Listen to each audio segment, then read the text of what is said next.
Good morning, and welcome to this virtual meeting of the National Transportation Safety Board. Thank you for joining us. I'm Jennifer Homendy, and it's my great privilege to serve as chair of the NTSB. With me today are my board colleagues, Vice Chairman Bruce Landsberg, Member Michael Graham, and Member Tom Chapman. Today's meeting is open to the public in accordance with the Government and the Sunshine Act. This morning, we will deliberate the multi-vehicle crash near Mount Pleasant Township, Pennsylvania, which occurred on January 5th, 2020. A motor coach carrying 59 passengers ran off the right side of the road, hit the adjacent embankment, and overturned, blocking all westbound lanes of the Pennsylvania Turnpike. The motor coach was traveling around a curve at night and in light snow. Within seconds, two trucks that were towing semi-trailers behind the motor coach hit it. A westbound car and a third truck drove off the road to avoid the wreckage. Tragically, the crash killed 5 people. The motor coach driver and 2 passengers, one of whom was just 9 years old, as well as the driver and co-driver of the second truck. 50 other individuals were injured, including 49 motor coach passengers and the co-driver of the first truck.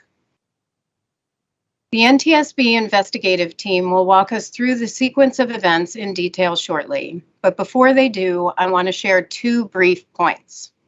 First, the full human toll of this crash is incalculable. No investigation could ever determine the true number of lives altered on that January day, nor will we ever know how long the effects will linger. But we do know the wounds, both physical and psychological, endure long after the crash site was cleaned up. Frankly, they'll endure long after the investigation concludes today. We only begin to appreciate the magnitude of the crash when we zoom in and think about the individuals involved. Each person who was hit or killed in this crash is loved by their families, their friends, and their colleagues. The crash changed their lives too. I was the board member on scene for this crash, so I met privately with the family members of the victims this morning, and I shared my deepest sympathies on behalf of everyone at the NTSB, a sentiment I now extend publicly. To those personally affected by this crash, we are so sorry for your loss. Please know that everyone involved in the investigation has one goal, which is to learn everything we can about how this crash occurred and issue safety recommendations aimed at preventing it from happening again. NTSB won't be satisfied until we reach 0, the only acceptable number of roadway fatalities. The goal of 0 may sound unattainable, especially if you're new to roadway safety, which leads me to my second point. This crash was preventable, and so is every single crash on our roads. That's likely hard for some to hear today. It won't turn back the clock on any injuries, trauma, or grief. We make this point for the next passenger, the next driver, the next family, until we get to 0. The public health crisis on our roads is unacceptable. It should outrage every person in this country. It certainly outrages me. Just last week, the National Highway Traffic Safety Administration released new data showing a double-digit jump in the number of motor vehicle fatalities for the first 9 months of last year versus 2020. This includes a 21.3% increase in the second quarter of 2021, the highest quarterly percentage increase ever recorded in NHTSA's fatality analysis reporting system, which dates back to 1975. In January 2020, 2,665 people died on U.S. roads. The 5 Mount Pleasant victims are reflected in that number. Fast forward to January 2021, and that number skyrocketed to over 3,100 deaths. That's 445 more lives lost year over year, or roughly 3 additional Mount Pleasant crash fatalities every day for a month. Admittedly, we're far from zero, and the data are moving in the wrong direction, but we can get there, and we have to. It will require everyone, individuals, organizations, and governments alike, to ask themselves some hard questions. Like, how am I contributing to a culture that tolerates 40,000 preventable deaths every year? We all have a part to play, which is why we're asking ourselves those questions here at the NTSB. It's part of our commitment to zero, and we have one early outcome to share. Starting with this investigation, we've renamed our accident reports to investigation reports. This language better reflects what we all know to be true. Accidents happen. They're unpredictable, inevitable. But crashes, they're actionable, preventable. We're far from the first to make this important terminology shift, but we hope we're not the last. It's just one step NTSB is taking to help change our own culture around the deadly public health crisis of roadway fatalities. And it starts today with Mount Pleasant. Each board member has studied the draft report and met individually with the investigative team. This is the first time we've gathered as a board to discuss the report. Today, NTSB staff will present the pertinent facts and analysis and summarize their findings. After each presentation, board members will discuss the key safety issues uncovered during the investigation, issue by issue. Staff will then propose the relevant findings, probable cause, and safety recommendations for board consideration. The public docket for this investigation was released on October 27, 2021, and contains over 3,000 pages of additional relevant material. It's available on our website at ntsb.gov. Following the incorporation of any amendments voted on today, the final report will be available on our website in a few weeks. Before we begin, I'd like to thank our colleagues in the Office of Highway Safety and throughout the NTSB for their hard work on this investigation and for their excellent work in putting together this draft report, proposed findings, probable cause, and safety recommendations. You all did a phenomenal job, and I very much appreciate your consideration of board member comments to the initial draft. With that, I'd now like to recognize my board colleagues for introductions, beginning with Vice Chairman Landsberg. Good morning, Madam Chair, fellow board members, and staff. I look forward to our deliberations today. Good morning. Member Graham.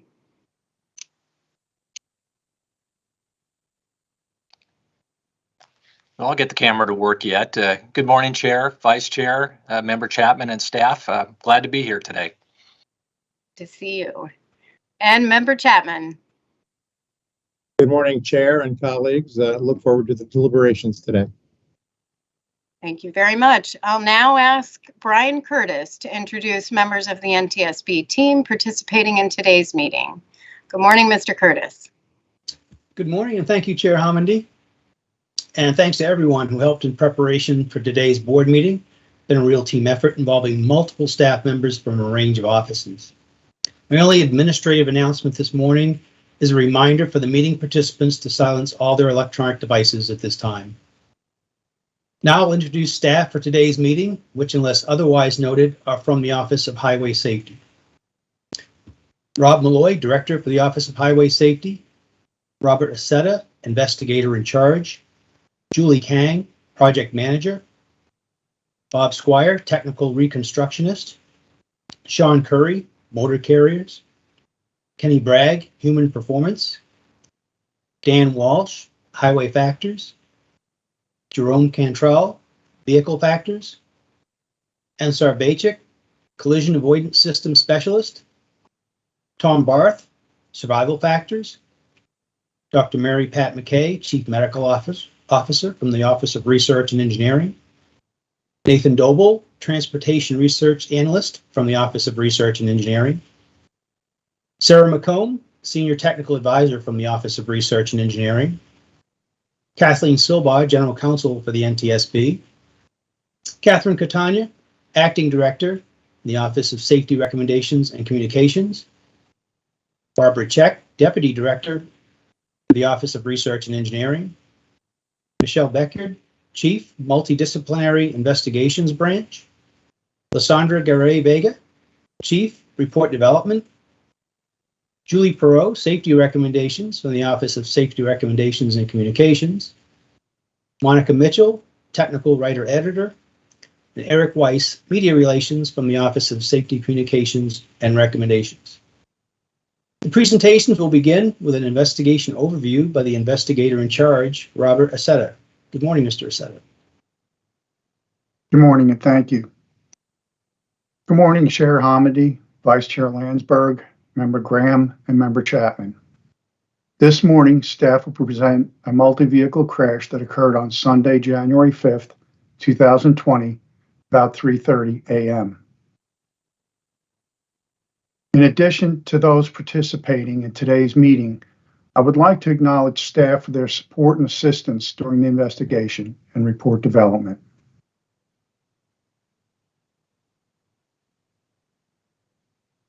Staff who also supported the investigation.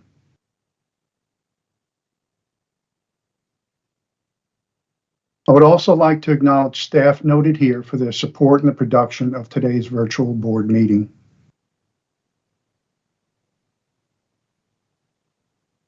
The parties to the investigation were the Federal Motor Carrier Safety Administration, the Pennsylvania State Police, the Pennsylvania Turnpike Commission, United Parcel Service of America, FedEx Ground Package Service, and Daimler Trucks North America. The crash occurred in the two westbound lanes of Interstate 70/76, also known as the Pennsylvania Turnpike, and was in a curving mountainous section of the turnpike about 36 miles southeast of Pittsburgh, near the Township of Mount Pleasant in Westmoreland County, Pennsylvania. The map on the right shows a section of the Pennsylvania Turnpike in the southwestern portion of Pennsylvania. A red circle marks the location of the crash, and a small insert map in the right top corner shows the location of the crash area within Pennsylvania.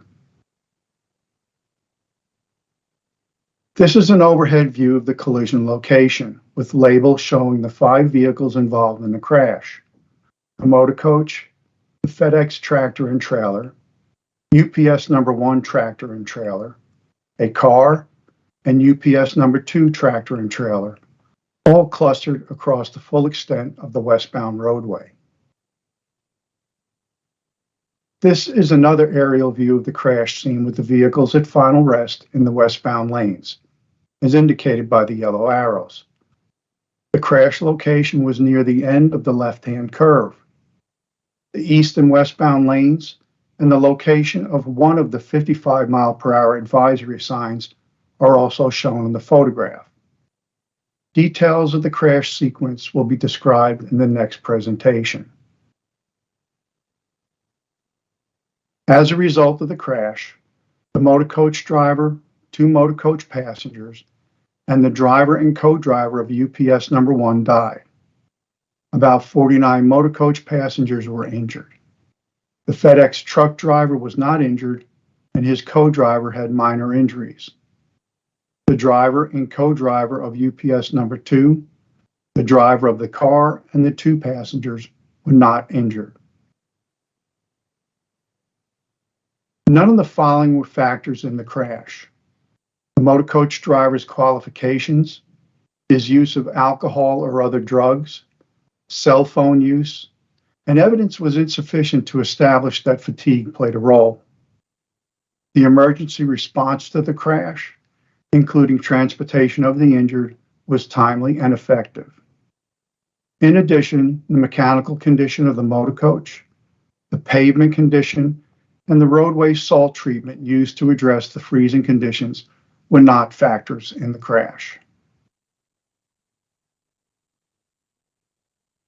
Staff has identified the following safety issues: excessive speed for the wet roadway conditions for the motor coach and the 2 UPS trucks, the lack of federal performance standards for commercial vehicle collision avoidance systems and connected vehicle technology, and the lack of onboard video event recorder systems for commercial vehicles that provide information about vehicle speed and operation. Staff presentations will include Mr. Squire, who will provide an overview of the collision sequence. Mr. Bragg will provide an overview of driver performance. Mr. Walsh will address highway factor issues. Mr. Curry will address motor carrier issues. And Mr. Cantrell will address vehicle factor issues. This concludes my presentation. Mr. Squire, please continue with your presentation.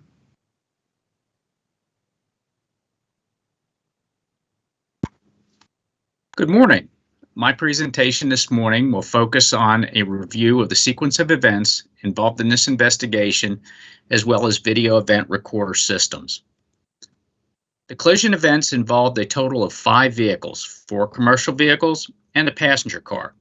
The collision sequence began with a single vehicle rollover event, followed by subsequent vehicle impacts, all of which occurred in quick succession within the westbound lanes of the Pennsylvania Turnpike. The involved vehicles included a 2005 Van Hool 57-passenger motor coach, a 2018 Cascadia towing a 53-foot van body semi-trailer operated by FedEx, a 2018 Freightliner Cascadia towing a 53-foot van body semi-trailer operated by United Parcel Service, a 2007 Mercedes-Benz four-door sedan that was privately owned and which is obscured between the 2 UPS units. And the final vehicle was a 2018 Cascadia towing a 28.5-foot van body semi-trailer, also operated by United Parcel Service. At final rest, all 5 vehicles were clustered near the end of a leftward curve at milepost marker 86.1. The collision events began with a single vehicle crash involving the motor coach when it departed the right side of the highway about 301 feet before the end of the leftward curve and struck the embankment. As the vehicle partially ascended the embankment, it rotated clockwise, leading to the left rear, impacting the embankment. The clockwise rotation continued, the vehicle rolled onto its right side, and then slid across the highway. As the motor coach slid across the highway, the front end toppled a 12-foot section of the median barrier. The vehicle came to rest, blocking both travel lanes and shoulders, with the underside facing oncoming traffic. Depicted in this slide is a still image of the forward-facing video that was installed in the first truck to come upon the motor coach. Our investigation determined that the motor coach entered the curve at about 77 miles per hour while traveling in the left lane. As the vehicle navigated through the curve transition and into the curve, it braked for about 7 seconds, slowing to a speed of 70 miles per hour. After passing through the apex of the curve, the brakes were released. About 3 seconds later and 7 seconds before the motor coach departed the highway, changes in vehicle speed were recorded that were not necessarily associated with braking or throttle applications. Our analysis through simulation identified the change in reported speed as being consistent with a yawing or fishtailing effect created by sharp or aggressive driver steering inputs. This effect would be exacerbated by the use of an engine brake, which the bus had. Application of the engine brake parameter within the simulations more closely replicated the recorded changes in speed. Additionally, our analysis concluded that there was sufficient tire roadway traction for the motor coach to have negotiated the curve at the 70 mile per hour speed limit, absent the aggressive steering inputs. The first vehicle to encounter the overturned motor coach was the FedEx combination. It was traveling at about 53 miles per hour in the right lane and had been passed by the motor coach about 79 seconds before the two collided. Our analysis concluded that the FedEx driver responded to the overturned motor coach about 5 seconds before impact. The FedEx driver applied brakes and steered toward the left shoulder before impacting the underside of the motor coach at a speed of about 21 miles per hour. The FedEx combination came to a stop, blocking the left shoulder and travel lane. While there was some movement of the vehicles as a result of this collision, this impact did not create substantial movement or damage. The damage to the rear of the trailer, as depicted in the slide, resulted from a subsequent impact by the second truck. The second vehicle-to-vehicle impact occurred when the rear of the FedEx combination was struck by another combination vehicle, the first UPS unit. Our analysis determined that the FedEx truck and motor coach impact had stabilized for less than 2 seconds when this UPS combination collided with the rear of the FedEx trailer. This impact displaced all 3 vehicles further west. The motor coach rotated further clockwise, with additional front-end damage occurring as it rotated away from the median barrier. The FedEx trailer also separated from the tractor. The UPS tractor sustained catastrophic damage from impact with the FedEx trailer and the subsequent intrusion by its trailer as the combination jackknife. Our analysis determined that the UPS-1 combination entered the curve at a speed of 71 miles per hour, traveling in the left lane. Evidence indicates that the driver braked and swerved to the right, but struck the rear of the FedEx trailer. During the preceding 2 hours of travel on the turnpike, data indicate that the truck speed averaged 67 miles per hour. At final rest, the Mercedes was located between the first and second UPS combinations. Little information was provided by the vehicle driver and occupants, other than to say that they encountered debris and narrowly avoided colliding with the 3 vehicles ahead by partially leaving the highway. Evidence concluded that the Mercedes was sideswiped by the second UPS combination and subsequently pushed beneath the first UPS trailer. The final vehicle was another UPS combination. Our investigation determined that it had entered the curve traveling in the right lane at a speed of about 69 miles per hour while applying light braking to control the speed. The driver reported seeing the first UPS truck collide with something, leading him to increase his brake application and steer toward the right shoulder. The truck sideswiped the right side of the Mercedes, partially departed the pavement, and after stopping, slid slightly down the embankment, pushing the Mercedes partially beneath the first UPS trailer.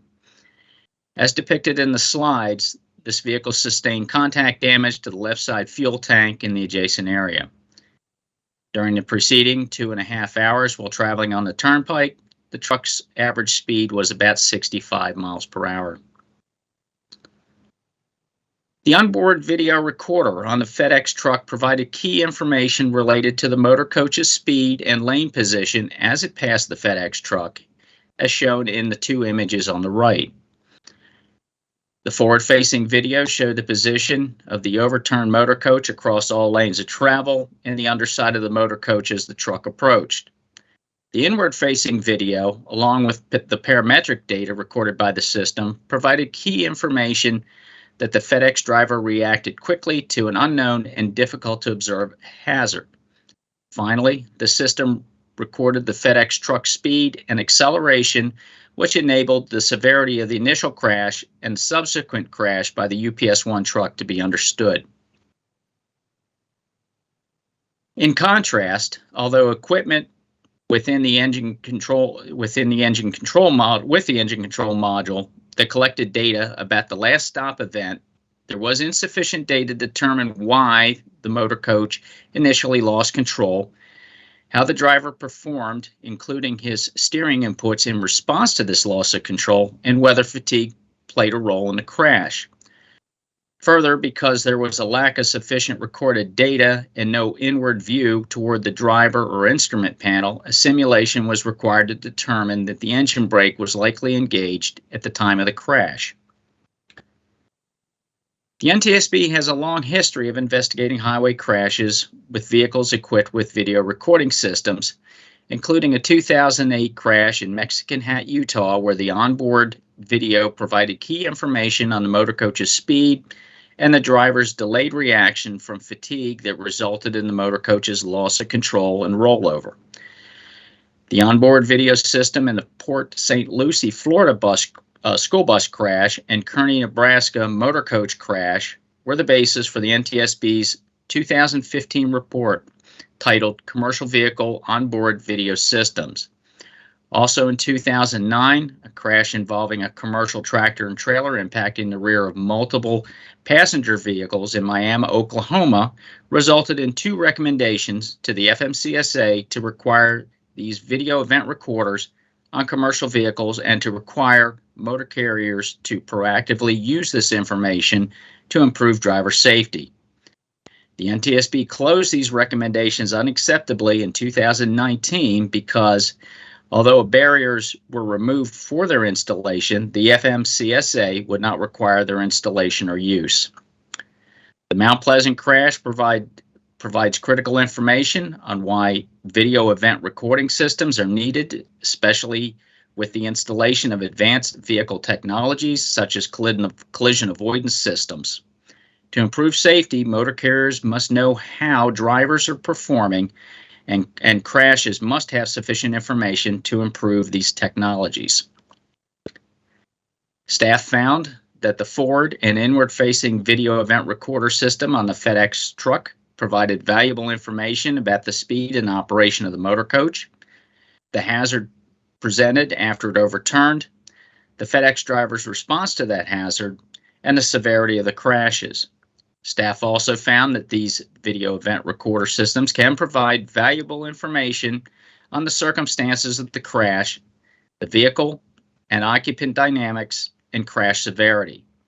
Finally, staff found that these systems can proactively be used by motor carriers to improve driver performance. As such, staff proposes that the National Highway Traffic Safety Administration require all buses and trucks be equipped with onboard video event recorders providing visibility of the driver's face, all occupants, the instrument panel, and forward of the vehicle, as well as parametric data associated with the event. Staff proposes a recommendation to the Federal Motor Carrier Safety Administration to provide guidance to motor carriers to proactively use the video event recorder information to improve driver performance. Finally, staff proposes a reiteration of Safety Recommendation H15-2 to the American Bus Association and United Motor Coach Association regarding video systems already installed in vehicles, ensuring sufficient visibility of the driver and forward of the vehicle. This concludes my presentation. The next presentation will be made by Mr. Kenny Bragg, who will discuss human performance issues.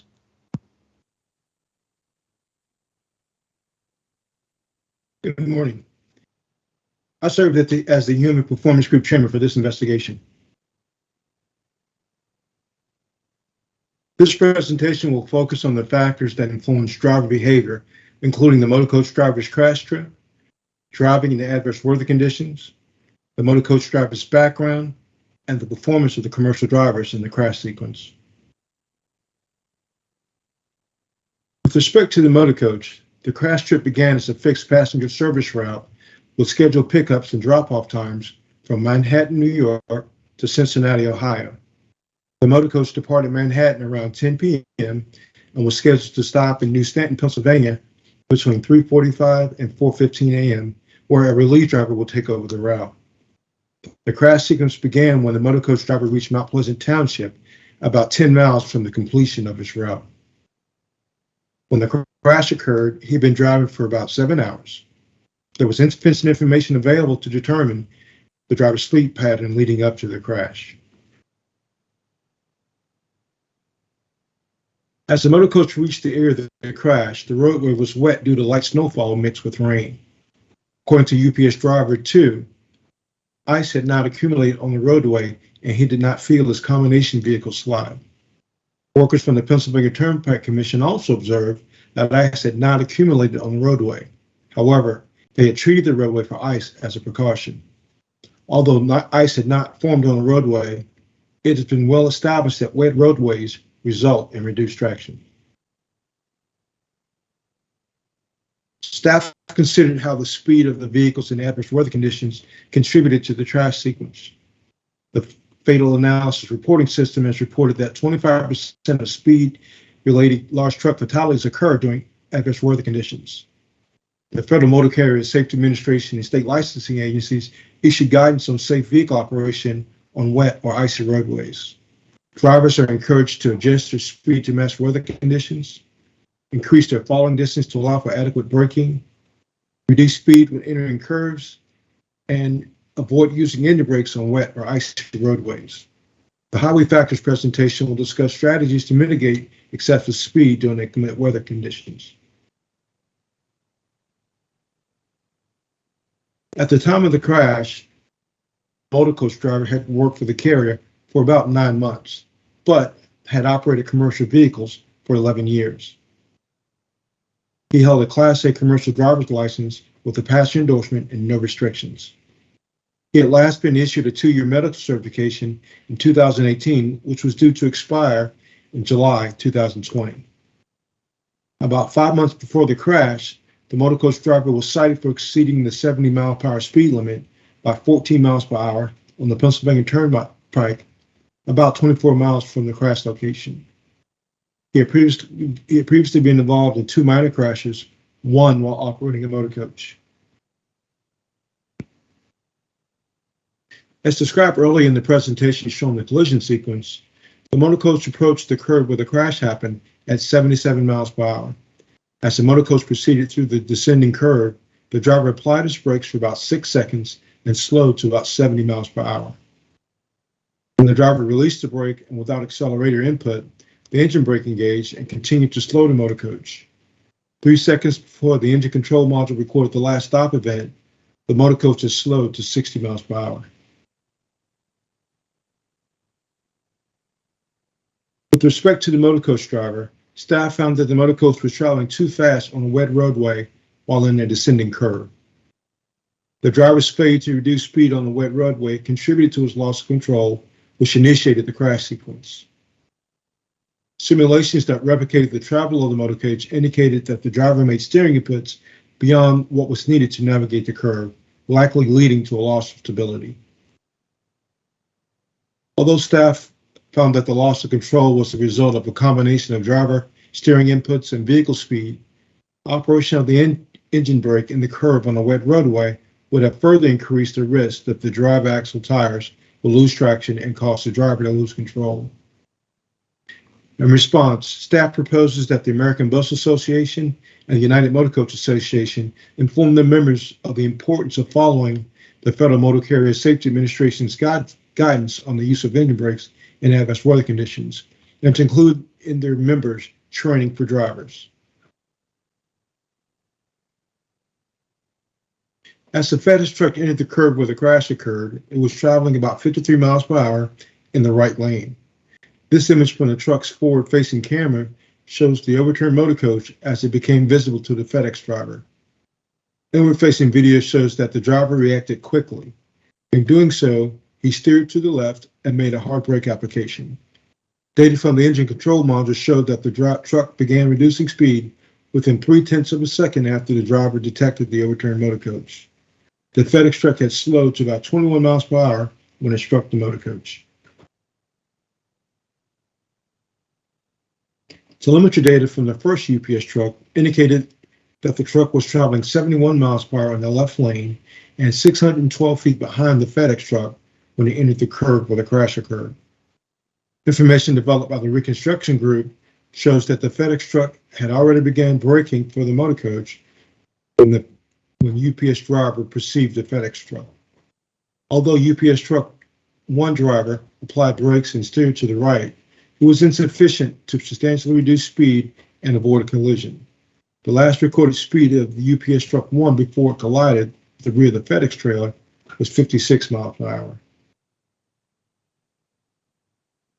According to the second UPS truck driver, just before the crash, he had been traveling alongside UPS truck 1.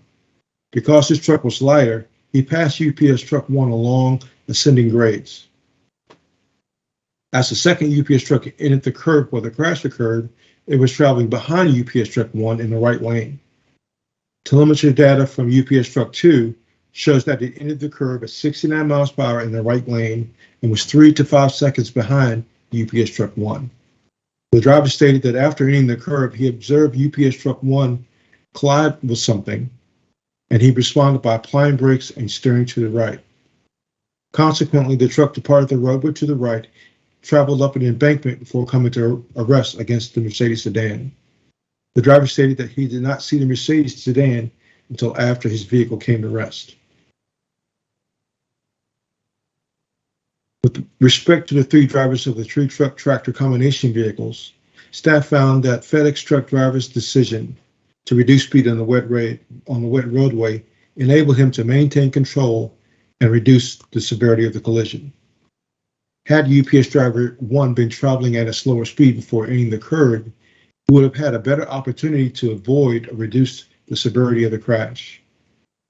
And UPS driver 2 was traveling 3 to 5 seconds behind UPS truck 1, which provided him sufficient time to respond by slowing down and steering away from the first UPS truck. This concludes my presentation. Next, Mr. Walsh will discuss highway factors issues.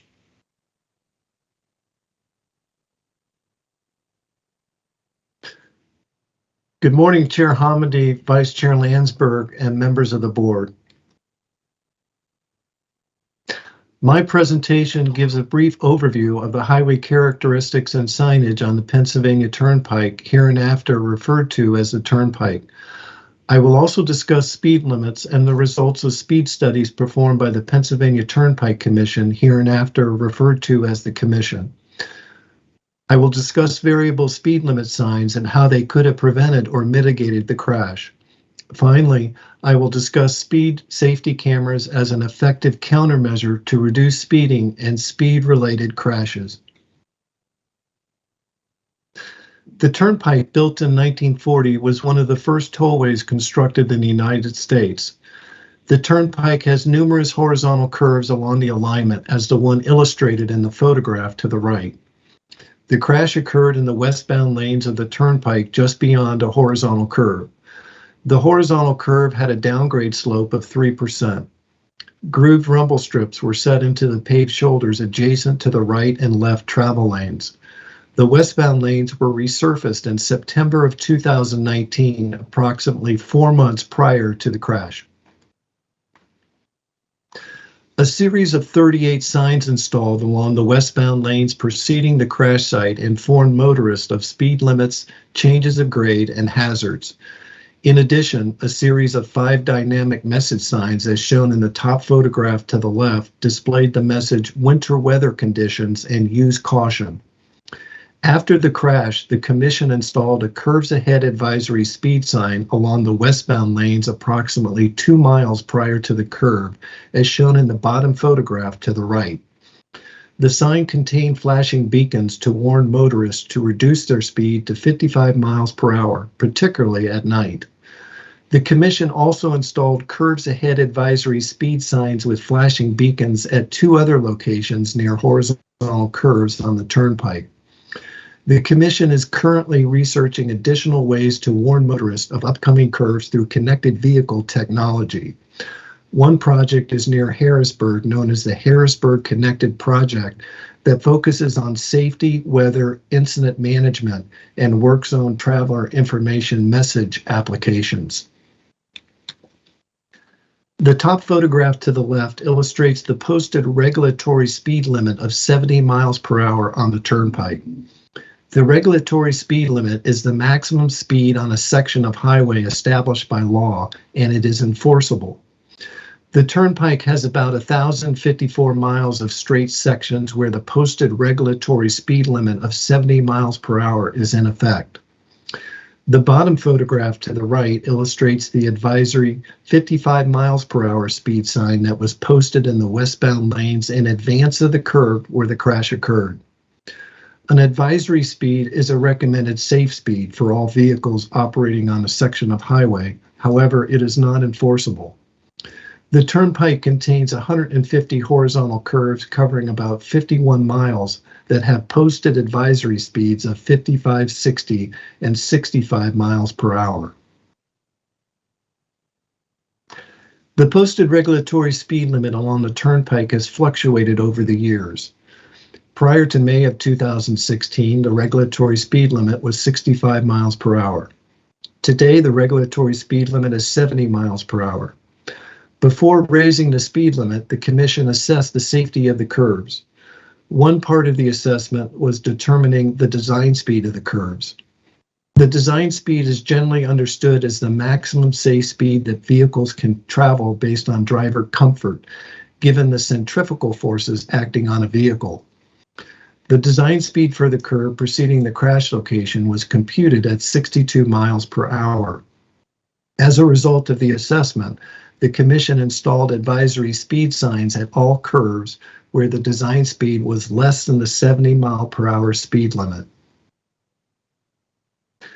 The Federal Highway Administration encourages agencies to use two expert systems tools in establishing appropriate speed limits for all road users, which includes U.S. Limits 2 and the National Cooperative Highway Research Program 966.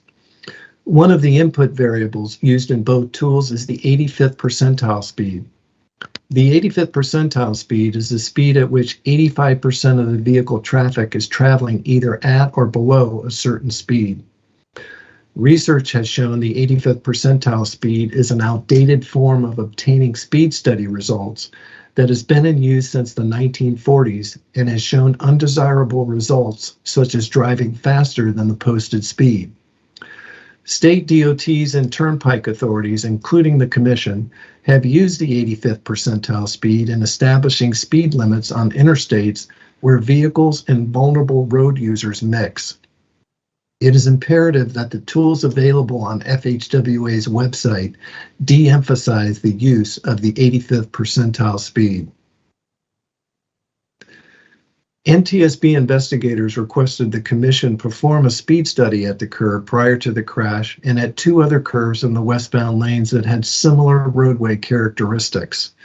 The tests were conducted under two conditions.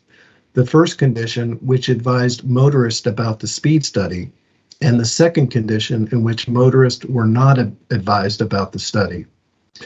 The study results revealed only slight differences in each condition, producing speed ranges in which motorists were traveling 10 to 25 miles per hour above the advisory 55 mile per hour speed and 0 to 18 miles per hour above the design speed for the curve.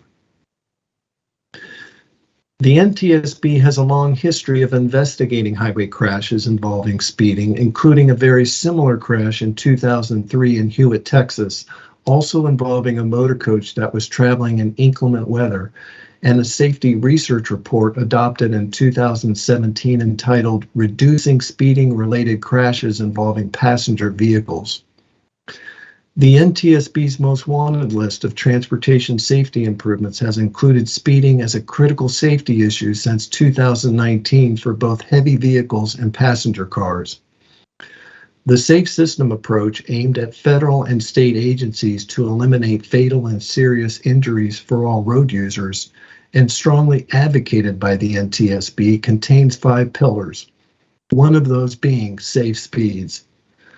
The implementation of countermeasures to eliminate speeding-related crashes includes infrastructure solutions, such as curve-ahead advisory speed signs with flashing beacons, behavioral solutions, such as training to promote safe driving practices, vehicle-based solutions, such as speed limiters, and advanced technological solutions, such as variable speed limit signs.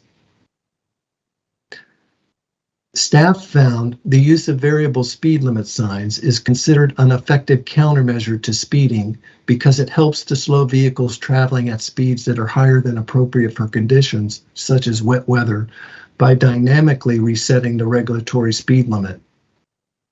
The speeds are set in response to changing roadway conditions, and because they are regulatory rather than advisory speeds, the speed limit is enforceable. The Commission has yet to implement the use of variable speed limit signs. However, its close safety partner, the Pennsylvania Department of Transportation, has installed variable speed limit signs on I-76 as shown in the photograph to the right. If the Commission had used variable speed limit signs to inform drivers to slow to a speed more appropriate for a wet road surface, the drivers involved in the crash would have been more likely to travel at lower speeds, which may have prevented the crash. Staff also found that excessive speeding existed for motorists traveling near horizontal curves on the turnpike. Further, staff found that variable speed limit signs to adjust statutory speeds is consistent with the safe system approach of providing safe speeds. Thus, staff proposes that the Pennsylvania Turnpike Commission implement the use of variable speed limit signs or other similar technology to adjust statutory speeds based on real-time information.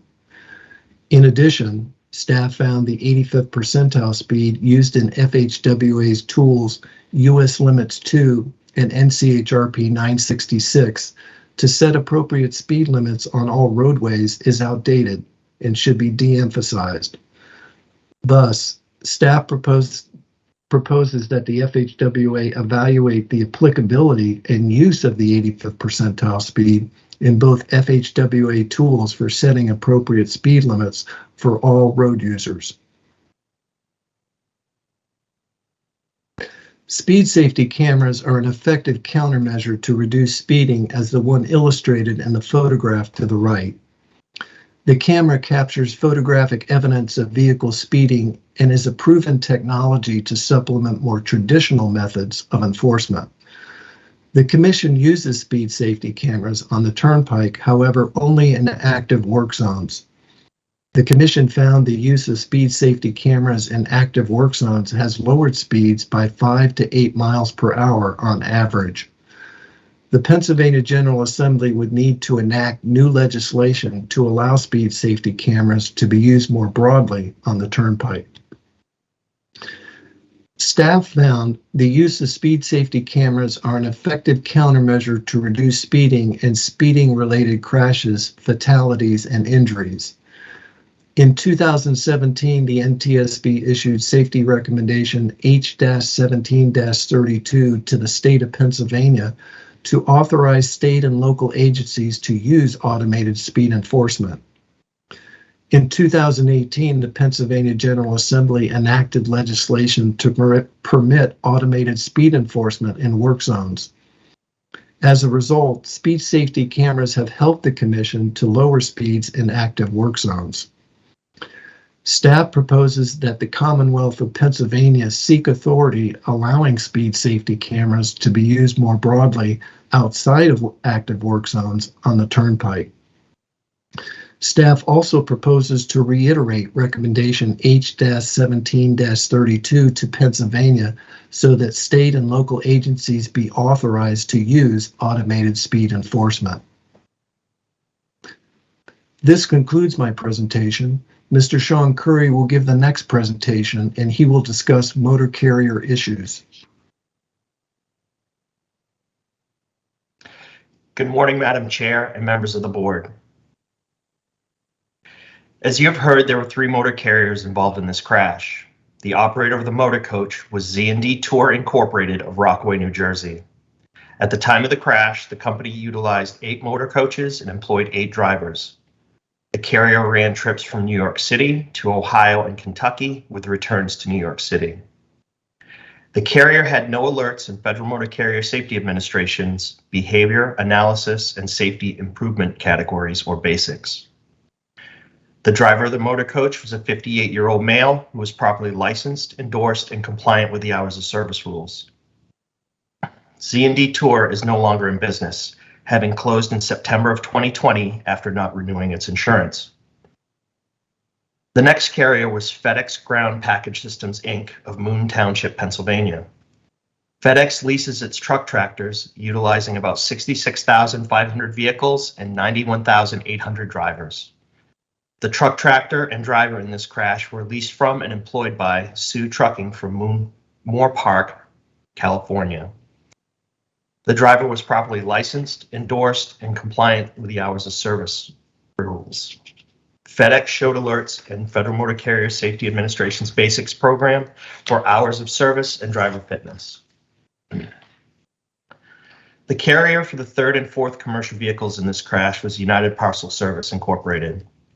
Headquartered in Atlanta, Georgia, UPS is the largest carrier in the United States with about 126,000 trucks and 118,000 drivers.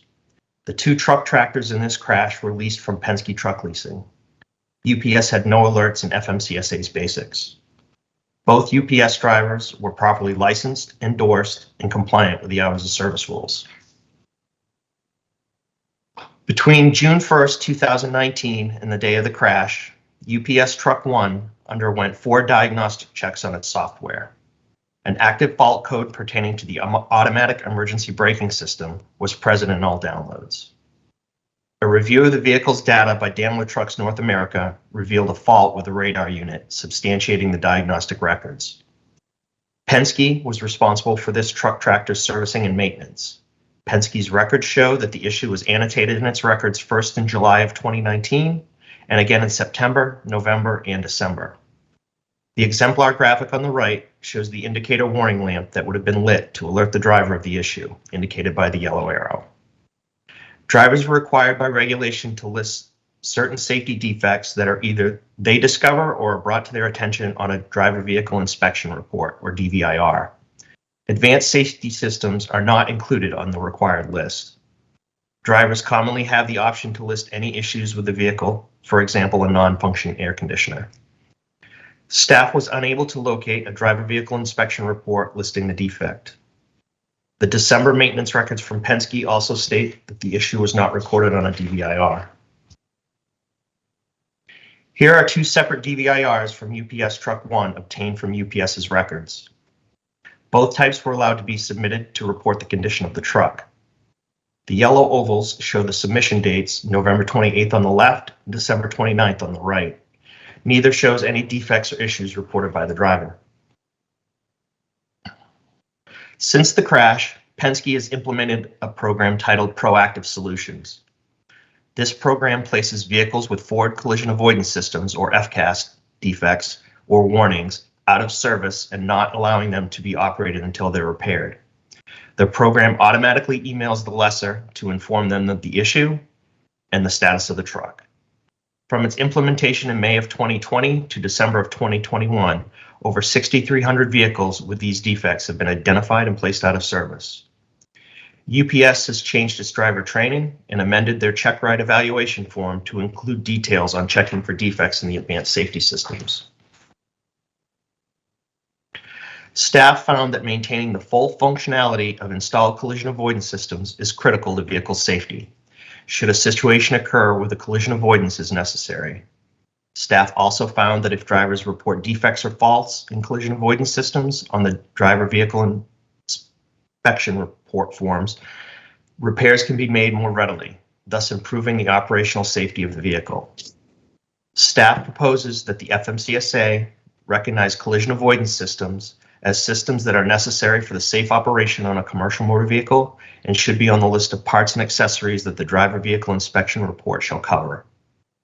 Further, staff proposes that the American Trucking Association, Owner-Operator Independent Drivers Association, Commercial Vehicle Safety Alliance, American Bus Association, United Motor Coach Association, the Transportation Workers Union, the Amalgamated Transit Union, and the International Brotherhood of Teamsters inform their members about the importance of reporting faults of the advanced safety features. Finally, staff proposes that FedEx Ground and UPS require drivers to report faults concerning advanced safety features, such as the automatic emergency braking systems that are not already identified on the DVIR report. This concludes my presentation. Next, Mr. Cantrell will discuss vehicle safety technologies. Good morning. Today, my presentation will focus on vehicle safety technologies.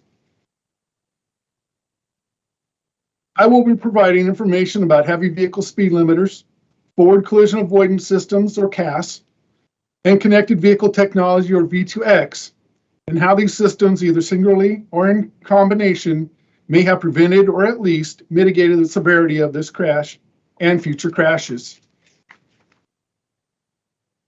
The motor coach entered the curve at the location of the crash at 77 miles an hour, which was 7 miles an hour above the regulatory speed limit. The motor coach did not have a speed limiter. Various types of heavy vehicle speed limiters have been in use for many years.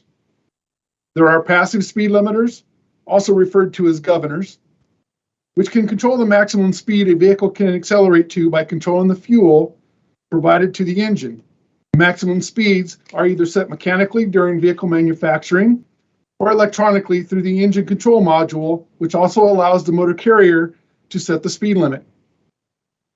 Advanced speed limiters, also called intelligent speed assistance systems, use a combination of camera-based traffic sign recognition and GPS location data to determine the speed limit and automatically adjust maximum vehicle speed in real time. With variable speed limit signs, real-time speed adjustment can account for inclement weather, construction zones, and traffic congestion. In 2012, the NTSB issued 2 safety recommendations to the National Highway Traffic Safety Administration, or NHTSA, to develop performance standards and mandate advanced speed limiting technologies for heavy vehicles. Due to the lack of progress on the implementation, these 2 recommendations are currently classified open, unacceptable response. Traveling too fast for the wet pavement and roadway curve was a contributing factor in the motor coach's loss of control, and UPS-1's speed at impact contributed to the severity of the crash. Staff believes that because advanced speed limiting technology in vehicles can detect and respond to posted speed information and provide alerts, the technology can be used to help drivers avoid exceeding regulatory, advisory, and variable speed limits. Staff proposes to reiterate the 2 advanced speed limiting technology recommendations to NHTSA. The 3 Freightliner truck tractors involved in this crash were equipped with forward collision avoidance systems, or CAS. Although the forward CAS on UPS-1 was not functional, none of the forward collision avoidance systems on the 3 truck tractors activated in this crash. The forward CAS on the trucks consisted of an audible and visible collision warning and automated emergency braking AEB system, which were designed to be active at all times. Primarily, forward CASs are designed to mitigate or prevent rear-end crashes. The capacity of any forward CAS to detect a conflict and mitigate a crash depends on many factors, including the age of the system, with each new generation being more advanced than the last. But the performance for forward CAS is primarily affected by roadway geometry, environmental factors, vehicle speed, and the type of forward hazard. However, there are no federal performance standards for forward CAS in heavy vehicles. Recently, in 2019, NHTSA proposed a draft of limited testing protocols. These protocols don't include the criteria for passing and are limited to a maximum speed of 45 miles per hour on a straightaway under clear weather conditions and encountering only one type of forward hazard, the rear of a passenger vehicle. However, the circumstances of this crash were likely beyond NHTSA's proposed testing protocols in terms of the speed of the involved vehicles, the type of the encountered hazard, such as the underside of the overturned motor coach, inclement weather conditions, and roadway curvature. All of these factors represent severe challenges to forward CAS.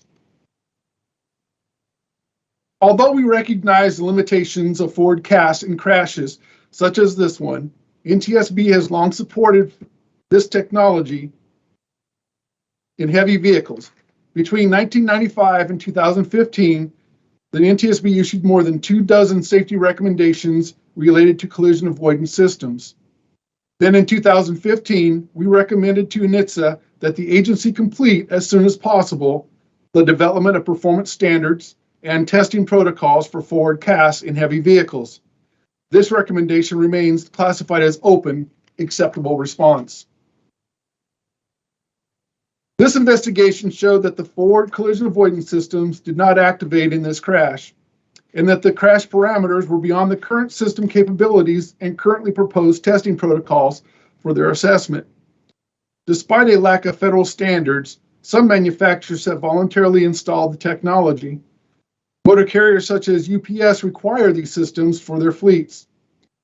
For model year 2018 and above, Daimler Trucks North America voluntarily installed AEB as a standard feature in all of its Cascadia trucks. Because forward collision avoidance and mitigation systems have the potential to prevent or mitigate the outcome of rear-end crashes, such as the one near Mount Pleasant Township, staff proposes to reiterate safety recommendation H-15-5 regarding forward cast standards development to NTSA. While many of the parameters in this crash prevent severe challenges to the current sensor-based forward cast, not all of these are not limiting factors for another type of vehicle technology, which is communication-based connected vehicle technology. This technology is described as vehicle to everything, or V2X. This is because V2X technology enables vehicles to communicate with each other, with other roadway users and infrastructure. The vehicles communicate information regarding their speed, location, direction of travel, and other safety critical information.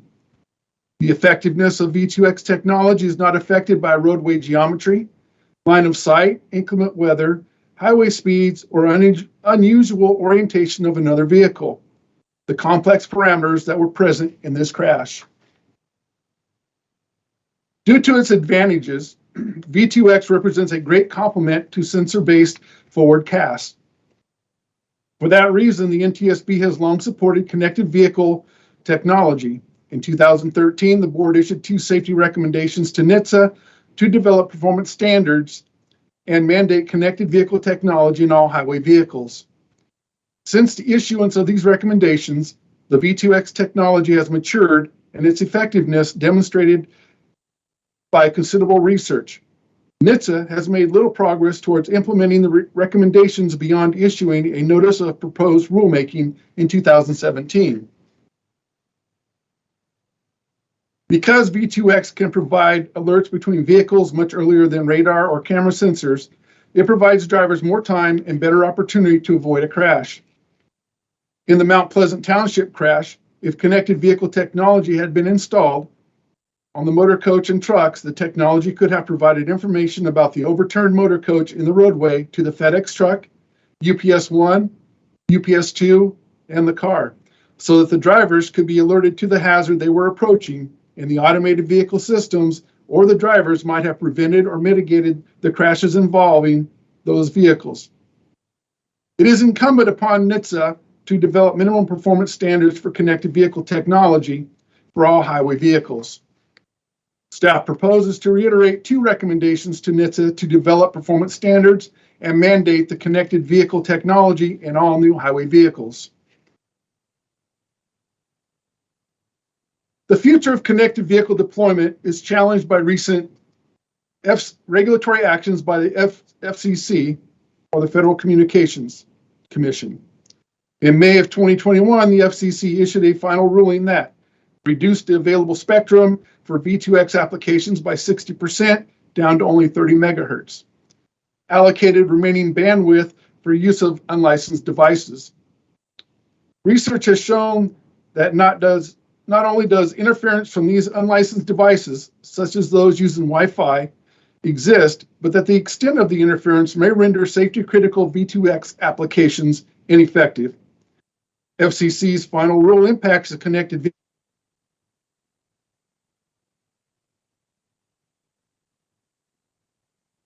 deployment across the country. Challenges to the future of V2X is the result of many factors, primarily spectrum availability, potential for V2X applications to be severely compromised by interference, and the lack of concrete steps from the Department of Transportation. As discussed earlier, had the vehicles involved in the Mount Pleasant Township crash been equipped with V2X technology, the drivers and the forward cast systems might have been alerted early enough that the collision may have been mitigated in severity or the crash prevented altogether. A prominent role by both the FCC and US DOT is needed to ensure an optimum environment for connected vehicle deployment with sufficient safety spectrum clear of interference. Therefore, staff proposes a new recommendation to the FCC to defer the reallocation of the spectrum until the interference issues are resolved, and a new recommendation to the US DOT to implement a plan for nationwide deployment of connected vehicle technology that 1, resolves the issue of interference, 2, ensures the sufficient spectrum for connected vehicle technology, and 3, defines communication protocols for future deployment of connected vehicle technology. This concludes staff's presentations, and we would be happy to answer any questions you may have.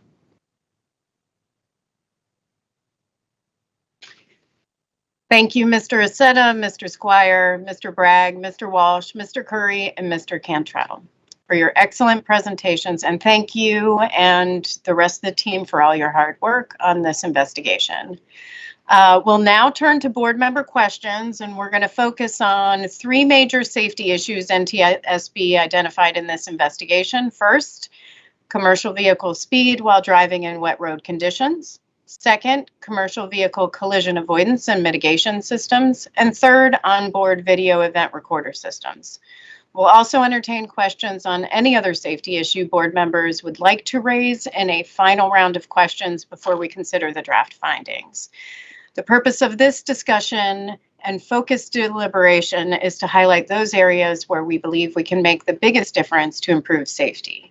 So some members may have comments on every safety issue, but some may not. So we'll begin with the discussion on the first issue, commercial vehicle speed while driving in wet road conditions with Vice Chairman Landsberg. Thank you, Chair. This is for Mr. Walsh. Why do we consider the speed limits on curves, on sharp curves, advisory as opposed to enforceable? It would seem like there's a good reason for putting those signs up in the first place, aside from the fact that they're painted yellow. Thank you. Thank you very much for the question, Vice Chair Landsberg. Speed limit signs at sharp curves are typically advisory speed signs, advising the motoring public to reduce their speed at horizontal curves. One proven safety countermeasure to require vehicles to reduce their speed is variable speed limit signs in combination with speed safety cameras, as mentioned in our recommendation. Well, you've anticipated my next question, which goes to the speed safety camera idea. And the fact of the matter is that human behavior seems to be quite affected when people know that they're being watched. And you can see this in the work zones. And I believe I was reading somewhere that in one state they had implemented this because the legislature didn't want to put it across the board, but just in work zones. And in 1 year, they issued several 100,000 tickets, even though they had advised people that this is a work zone, you need to slow down, and oh, by the way, we will enforce this. So is there any good reason to not put in speed safety cameras? The commission has used speed safety cameras in active work zones, as you just suggested, on the turnpike, and they've seen a reduction in speeds of 5 to 8 miles per hour on average in active work zones. So the use of variable speed limit signs in combination with speed safety cameras helps to slow motorists who are traveling higher than appropriate speeds for conditions such as inclement weather by dynamically resetting the regulatory speed limit. So I've read somewhere, maybe you can help us to understand this better. In Europe, do they not use variable dynamic speed signs in cameras to enforce it? And as a result, their safety per vehicle mile is significantly better than ours? I don't know that as a fact. That's not a rhetorical question. It's an ask.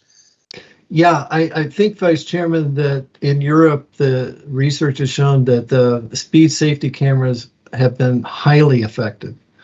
And so that is one of the proven safety countermeasures, certainly that is part of our recommendation. It's also part of a proven safety countermeasure on FHWA's website in order to reduce speeds. So that might go a long way, as we've talked about, in terms of the system safety approach, because just getting drivers to just say no, to behave better, doesn't seem to be working very well. Is that a true statement, or am I completely off base?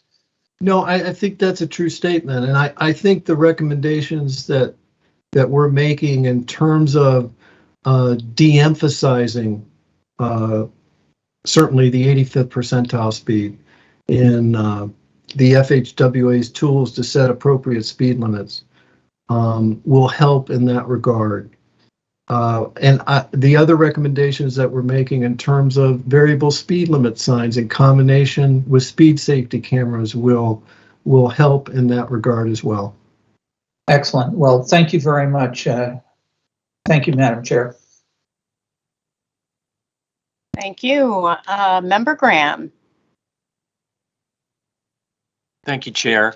I want to stay on this speed subject. So the regulatory speed limit on the highway, who sets that again, especially on this highway?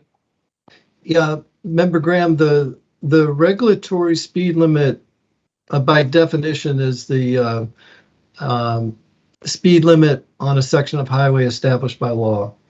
Okay. It's established by the Turnpike, and the Turnpike uses FHWA tools that are available on FHWA's website, US Limits 2 and NCHRP 966 in setting appropriate speed limits. In fact, we inputted the roadway characteristics of I-76 into both of these tools, and it revealed a 70 mile per hour regulatory speed limit. And some of that was used by the 85th percentile, which is that just a survey of drivers on the road and the speeds they travel? Yeah, Member Graham, the 85th percentile speed is the speed at which 85% of the vehicle traffic is traveling either at or below a certain speed. It's an outdated form of collecting speed data. Yeah, sorry. So it's just speed data. There's nothing scientific about it. Would that be correct? That would be correct. It's really a characterization of a range of speeds. Okay. that is outdated and should be de-emphasized in both FHWA tools. Understood. Now, my understanding, this commission assesses the safety of the curves along this turnpike at this point. There's a thing in the report that talks about design speed, and it's the maximum safe speed that vehicles can travel. How is maximum safe speed determined? Maximum safe speed is determined by actually a formula that calculates the design speed. It's based on the curve radius, the super elevation rate, and the side friction demand. And so the curve in the vicinity of the crash, when you input those variables, the design speed was 62 miles per hour for this particular curve. Yeah, it seems kind of crazy that then you would only have an advisory speed limit and not a regulatory speed limit, because that maximum safe speed is much lower than the regulatory limit. Seems a little crazy and a little unsafe in that point. All right, I thank you for that. I want to switch over to the engine braking issue there. And can somebody describe for me how applying the engine brake would decrease the traction in the rear of this motor coach? What is physically going on that decreases the traction, from my understanding?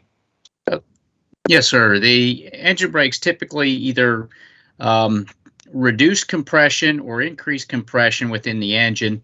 It creates negative torque going back to the drive wheels. So essentially it's slowing the drive wheels, and the traction demand then goes up. And so consequently more of the available traction can be used or is needed by the vehicle. So that's how it can actually lessen the available friction for things like going through the curve where you need to have traction for your lateral forces. Okay, so in this case, on a wet or say a slippery surface, this would have a negative effect? That's correct. It could in this case, because it will actually, I guess to put it simply, consume traction or use up traction that would normally be available to help the vehicle corner. Okay, so I know we put out guidance, or we asked FMCSA years ago, I guess it's been about 20 years ago, to put out guidance on engine retarders, especially in wet and slippery road surfaces. Is that correct? That's my understanding of that has been issued, yes. Okay, and I believe we're asking to we're putting a recommendation out to get out to the motor coach organizations and associations to reiterate that they need to be using that guidance that's already out there in their training programs. Is that correct? That's correct. Okay, thank you very much for that, and that's all the questions I have in this subject area. Thank you, Chair. Thank you, Member Graham. Member Chapman.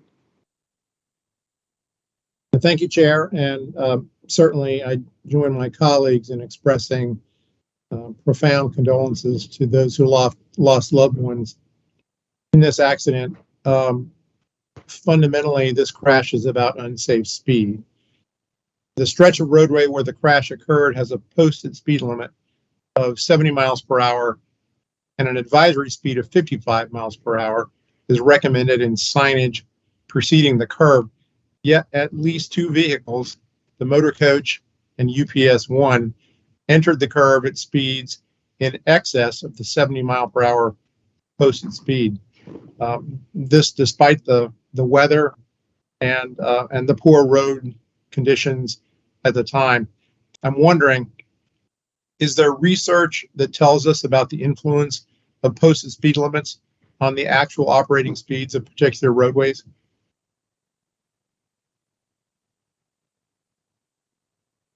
Thank you for the question, Member Chapman. Certainly the tools that are available on FHWA's website, US Limits 2 and NCHRP 966, are the tools that are necessary to set appropriate speed limits on our nation's highways. The 85th percentile as an input variable into those tools should be de-emphasized, as we are recommending. It is our belief that de-emphasizing the 85th percentile speed in these two tools will in fact lower regulatory speeds on our nation's highways. And I understand and appreciate that, and I agree.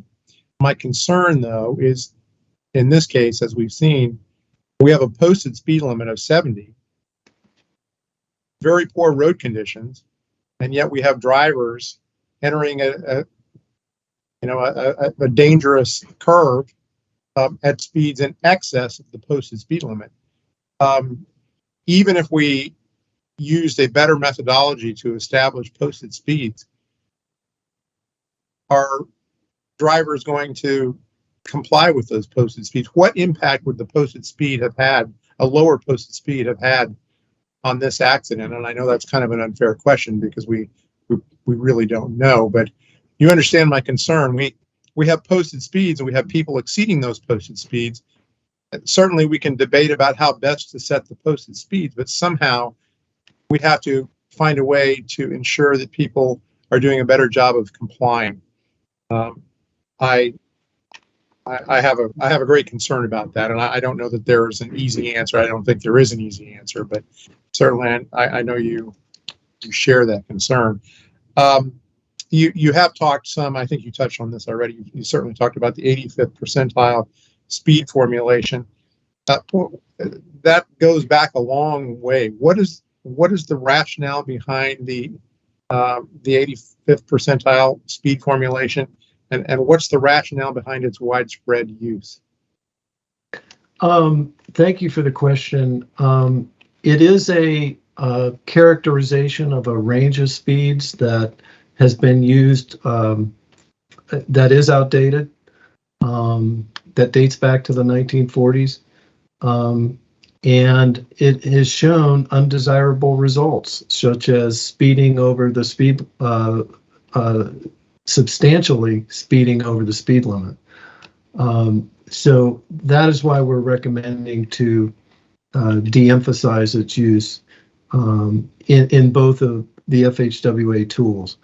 And I think your point too, Member Chapman, about the motoring public traveling above the advisory speed. Certainly, the advisory speeds at these curves are in fact advisory speeds. They don't require vehicles to slow down. And in fact, our speed study suggested that the motoring public is not paying attention to these advisory signs through the speed study. So that is why we're making the recommendation for the variable speed limit signs in combination with the speed safety cameras to make them regulatory and enforceable. If I can indulge, if my colleagues will indulge me, I want to get in one last quick question here on the 85th percentile. We issued a recommendation in 2017 to Federal Highway Administration encouraging that the use of the 85th percentile formulation be de-emphasized. That's H17027. What's the status of that recommendation? The status of that recommendation, we made, the NTSB made a recommendation as part of the notice of proposed amendments to the manual on uniform traffic control devices earlier this year, which was in fact that recommendation that you just referenced, Member Chapman. And that recommendation was to eliminate any guidance associated with setting speed limits 5 miles per hour below the 85th percentile speed. FHWA is looking at that as part of their amendment and update to the manual on uniform traffic control devices. And so the status, I believe, is it's currently open, acceptable. Okay, great. Thank you very much, and apologize for going over. Tom, I'm just happy somebody went over besides me in questions, so I appreciate it. I have a couple of questions along these same lines on 85th percentile. So we have an advisory speed of 55. We have a posted speed limit of 70. We have a design speed of 62. And in fact, people were, driving in excess of not just the posted speed, but also the advisory speed and the design speed. So the design speed you mentioned, Mr. Walsh, design speed refers to a selected speed for a road upon which all geometric design features are based, and it is selected according to anticipated traffic characteristics, such as operating speed and traffic volume, along with topography, adjacent land use, and road type, and that comes from AASHTO. My question is, does design speed take into account traffic flow or weather conditions? Thank you, Chair Hamady. Yes, yes, it does. The input variables into FHWA tools does take into account wet weather crash rate, and also takes into account design hourly truck volumes. Okay, great. And one question I have on along these lines on the 85th percentile, and I'm going to ask this of Mr. Dogle. over time, Mr. Walsh had said that the 85th percentile dates back to the 1940s. It's outdated. It's insufficient for setting speed limit setting now. And over time, reliance on the 85th percentile would see an increase in posted speed limits. Is that correct? What have we seen nationwide? That's correct. There are some studies out from the Insurance Institute of Highway Safety showing that that when speed limits are increased, that then operating speeds increase, and so therefore the 85th percentile speed would increase, and over time that can cause a sort of a undesirable cycle of higher speed limits and higher. Yeah, in fact, Chuck Farmer with IAHS had said, or the Insurance Institute for Highway Safety said, the 85th percentile is not a stationary point. It is rather a moving target that increases when speed limits are raised. And so, if we're constantly setting speed limits by the speed of traffic, we're going to continue this cycle of increasing speed limits across the country. Now we have one section of road in Texas that's 85 miles per hour. And I read that this also has impacts on road segments adjacent to areas of high speed known as spillover effects. I think we went into that a little bit in the speed study, and I was wondering if you could talk about that for a second, Mr. Doble. That's correct. So research has shown that if the speed limit is raised on a certain segment of highway, that speeds will also increase on adjacent segments of highway where the speed limit wasn't raised, just because people's behavior doesn't change instantaneously. So what do we mean by de-emphasizing the 85th percentile? We have this approach that goes back to the 1940s. We're setting speed limits by the speed of vehicles, which are just going faster and faster, increasing speed limits, not just on the roads where those posted speed limits are, but as you said, Mr. Doble, the spillover effects. What does de-emphasize 85th percentile mean? There shouldn't be, what it means is that that there may be some role for operating speed to play, whether that be the 85th percentile or the a different measure such as the 50th percentile speeds, but certainly it shouldn't be the predominant measure when setting speed limits. That additional factors should also be considered. Great. And, I would mention the National Roadway Safety Strategy, which was released about a week ago, said develop and improve the information available for setting speed limits through proven safety countermeasures, and the MUTCD providing a range of methodologies depending on the context of the roadway. Clarify the applicability and correct use of key criteria used in setting speed limits, such as the 85th percentile. That seems to suggest they may be de-emphasizing the 85th percentile in accordance with our long-held recommendation, which would be great, but it's not entirely clear to me what that means. So hopefully that's exactly what DOT is doing. That would be a good step forward. I am 18 seconds over, so can I ask, are there... we can go to another round of questions on this topic. Vice Chairman Landsberg. Thank you, Madam Chair. I seem to recall in years past that there were two posted and enforceable speeds, one for heavy vehicles and one for passenger vehicles and so on. What's happened with that, and why did those go away?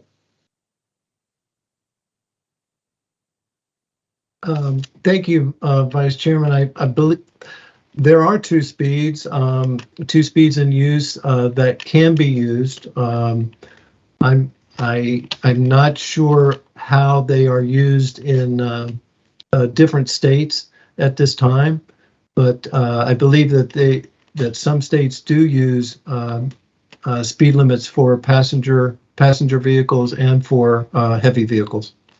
Okay, thank you.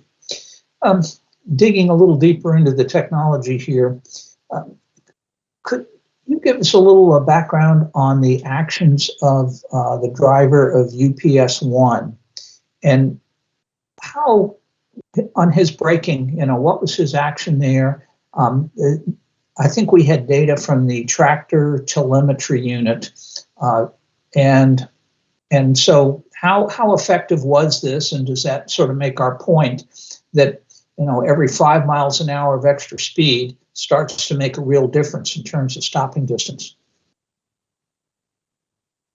Well, the only evidence we have of braking for the UPS-1 truck was from the tractor telemetry unit. It was very coarse information in the effect that typically the nominal reporting rate was once every 10 seconds. It was designed that if there was a harsh braking event, which was defined as 10 miles per hour per second, or about 0.45 G, that it would record this event.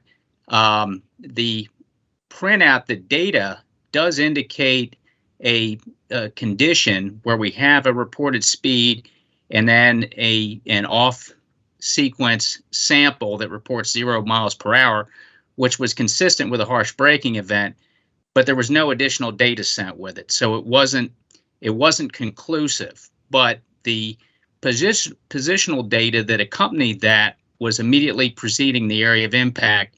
So it was a strong indication that there was a braking event that occurred. That, and also there was a tire friction mark preceding the crash, which was consistent with the position or the orientation of that particular unit. So that was the evidence we had. There was a final speed sample after that. That was the 56 miles per hour.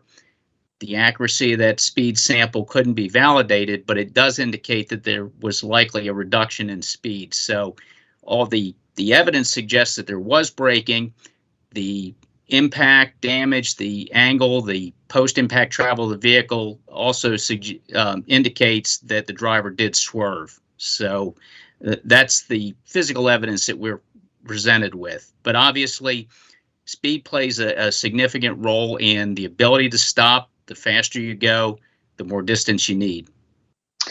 So, in a similar vein, I believe it was in Table 5 of our report, we got some information from the engine control module from the motor coach. Could you give us a little background on that? Absolutely. Table 5 was, what it conveys is that with the exception of the column that's titled Calculated Longitudinal Acceleration, the other data is what is pulled from the engine control module. It's reported in 1 second intervals. We have speed, engine speed, whether the brakes are on, and throttle position.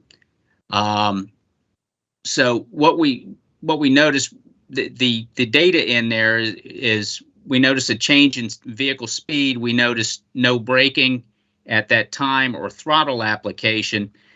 The calculation of the acceleration was used to look at the rate of change of that speed, and where we saw rates of change that exceeded what we would expect the vehicle to have if there was no braking or acceleration, that told us that something was going on with the vehicle. And these were the basis, along with roadway geometry and tire friction elements, that went into the simulation. And it was the simulation that, in order to do the simulation to reproduce those changes in speed, that we came up with the potential scenarios or the effects, the actions of what the driver would have needed to do to recreate those. So that's what the table is displaying. So it doesn't look like, if I'm understanding this correctly, that the driver was applying any brake until just a couple of seconds before the vehicle rolled over. Is that correct? That's correct. The likely point at which he struck the embankment was probably around the 3-second point. The subsequent indications of braking after that is probably a result of the impact into the embankment. It just could be electrical or inertial application of the brake pedal, but there was no braking, no throttle during the detected changes in speed. If I may ask the chair's indulgence for just a moment, if you look at somewhere around the 6-second point down to the 3-second point, there's 3 seconds where, if I understand, he's lost control of the vehicle. He appears to be swerving based on the G factors and no braking involved. That doesn't seem like normal behavior for somebody who's, got a big vehicle that's going out of control. Any thoughts or observations there? No, sir. Well, that was a primary reason for the simulations, because this data by itself merely just tells us that something's going on. It doesn't tell us what's happening. It doesn't tell us anything about the orientation of the vehicle, whether it's sliding, steering, or whatever. But this data feeds into the simulations. It becomes a basis for the simulations, and it was the simulations run that showed that there had to be steering input by the driver in order to replicate those changes in speed. Understand that makes perfect sense. Thank you, Chair. I have no further questions in this area, and thank you for indulging me the extra time. No problem. Great questions. Member Graham. I have no further questions in this section, Chair. Thank you. Thank you. Member Chapman.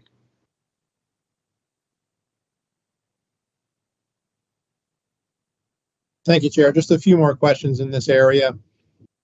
You've said this already. I just want to confirm variable speed limits are regulatory and therefore enforceable. Is that correct? That's correct, Member Chapman. They can be regulatory as well as advisory. However, with the combination of the speed safety cameras, they are regulatory and enforceable. And that's going to depend somewhat on the jurisdiction, because not all jurisdictions authorize variable speed limits. Is that right? That's correct, Member Chapman. And as part of the 2017 safety research report that Mr. Doble mentioned, we conducted a thorough study of the different states and the restrictions of automated speed enforcement and speed safety cameras associated with each state. And automated speed enforcement is the primary tool for enforcing variable speed limits. Is that correct? I assume that there are some significant challenges, first of all, in enforcing all speed limits, but certainly with respect to variable speed limits, probably some special challenges. And automated speed enforcement is a particularly useful tool. Yeah, in the United States, automated speed enforcement hasn't yet been used with variable speed limits, but in Europe it's been very successful. Where variable speed limits have been used in the United States, there have been a number of comments from, say, law enforcement that one of the difficulties is law enforcement officers knowing what the current speed limit is and being able to effectively enforce those. Yeah, I can certainly see that. When we refer to speed safety cameras are the primary tool used in automated speed enforcement. We're really talking about the same thing. That's correct. And is there resistance to the use of automated speed enforcement? Aside from the fact that people don't like getting tickets, is there substantive resistance? There's a perception amongst drivers that they're used as a tool for revenue generation rather than safety. Mm-hmm. But we have lots of good high quality studies showing that they're very effective at reducing both speeding and crashes and fatalities. And I can't recall if I asked this question. Is automated speed enforcement permitted in Pennsylvania? It's permitted in Pennsylvania, in highway work zones, and in the city of Philadelphia. But not on this particular stretch of highway. That's correct. And of course, there are no variable speed limits on this stretch of highway, but sort of independent of that issue, automated speed enforcement would not have been permitted on this stretch, at least at the time of the accident. I'll let Mr. Walsh answer that one. No, that's correct, Member Chapman. Automated speed enforcement is restricted in Pennsylvania, but except in active work zones on the turnpike. Our recommendation is to the Commonwealth of Pennsylvania is to enact legislation allowing the speed safety cameras to be used more broadly outside of active work zones. So there is, I believe, in the presentation, there are variable speed limits on I-76, or at least stretches of I-76, but no automated speed enforcement in conjunction with that. That's correct. That's correct, Member Chapman. There are variable speed limit signs on I-76 outside of Philadelphia for a stretch that's under the jurisdiction of the Pennsylvania Department of Transportation, and those were installed in May of 2021. They have not gone through a full year cycle at this point. Thank you. Very helpful, Chair. That concludes my questions in this area. Great, thanks, Member Chapman. Some questions on safety cameras. So safe speeds is a core principle of the safe system approach. And in fact, DOT includes safety cameras as a proven safety countermeasure, noting tremendous safety benefits, which I'll talk about in a minute. But why do we call them safety cameras? Thank you, Chair Hamady, for that question. We call them speed safety cameras because they fall into three different categories. Fixed cameras, which are stationary cameras, point-to-point, which are multiple cameras, and mobile cameras that are mounted to a vehicle. And so they are different than automated speed enforcement, since automated speed enforcement is essentially a speed detection system coupled with a camera, in which the camera takes a photo of the vehicle and the license plate.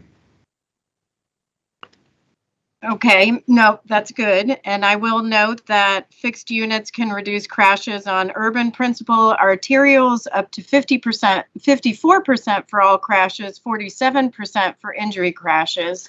Point-to-point units can reduce crashes on urban expressways, freeways, and principal arterials up to 37% for fatal and injury crashes. Mobile units can reduce crashes on urban principal arterials up to 20% for fatal and injury crashes. And in New York City, fixed units reduce speeding in school zones up to 63% during school hours. I think what I was looking for is the term safety cameras. And I think I do actually really appreciate the discussion with the Office of Highway Safety and adopting this sort of a different way and language of using safety cameras, because I believe, there's been such negativity around the use of automated speed enforcement where, many states and localities and drivers believe, as Mr. Doble said, they're just revenue generators, when in fact other countries like the UK and Australia, who also call them safety cameras, have really focused on the safety benefits of the use of cameras and what that brings in terms of lives saved and reduced speeds, and has been very successful. I'll ask, how many states authorize the use of safety cameras right now? Right now, according to IIHS, it is 16 states in the District of Columbia. And do you know how many ban them? I don't know how many ban versus just don't have any state level legislation. Okay, I think IIHS had eight. I think I looked at their chart this morning, but even in the ones that 8 that ban. There are others that don't have legislation. But there are, even within the 16 and the District of Columbia, you have restrictions in there. Some are just in school zones, some are just in active work zones, others are in certain jurisdictions within a state or certain roads and during certain time periods. For Pennsylvania, it's not just construction zones on the turnpike, it's active construction zones, which means workers have to be present. And so, but even with that, it's really interesting because I found an article where they talk about how that's yielded substantial safety outcomes. I don't know if you want to talk about that, but what I read was that drivers slowed down 5 to 8 miles per hour in work zones with the cameras, and that crashes when cameras were turned off during non-working hours outnumbered crashes when the cameras were on. It was also noted that since March 2020, cameras have caught 275,725 instances of speeding through construction zones.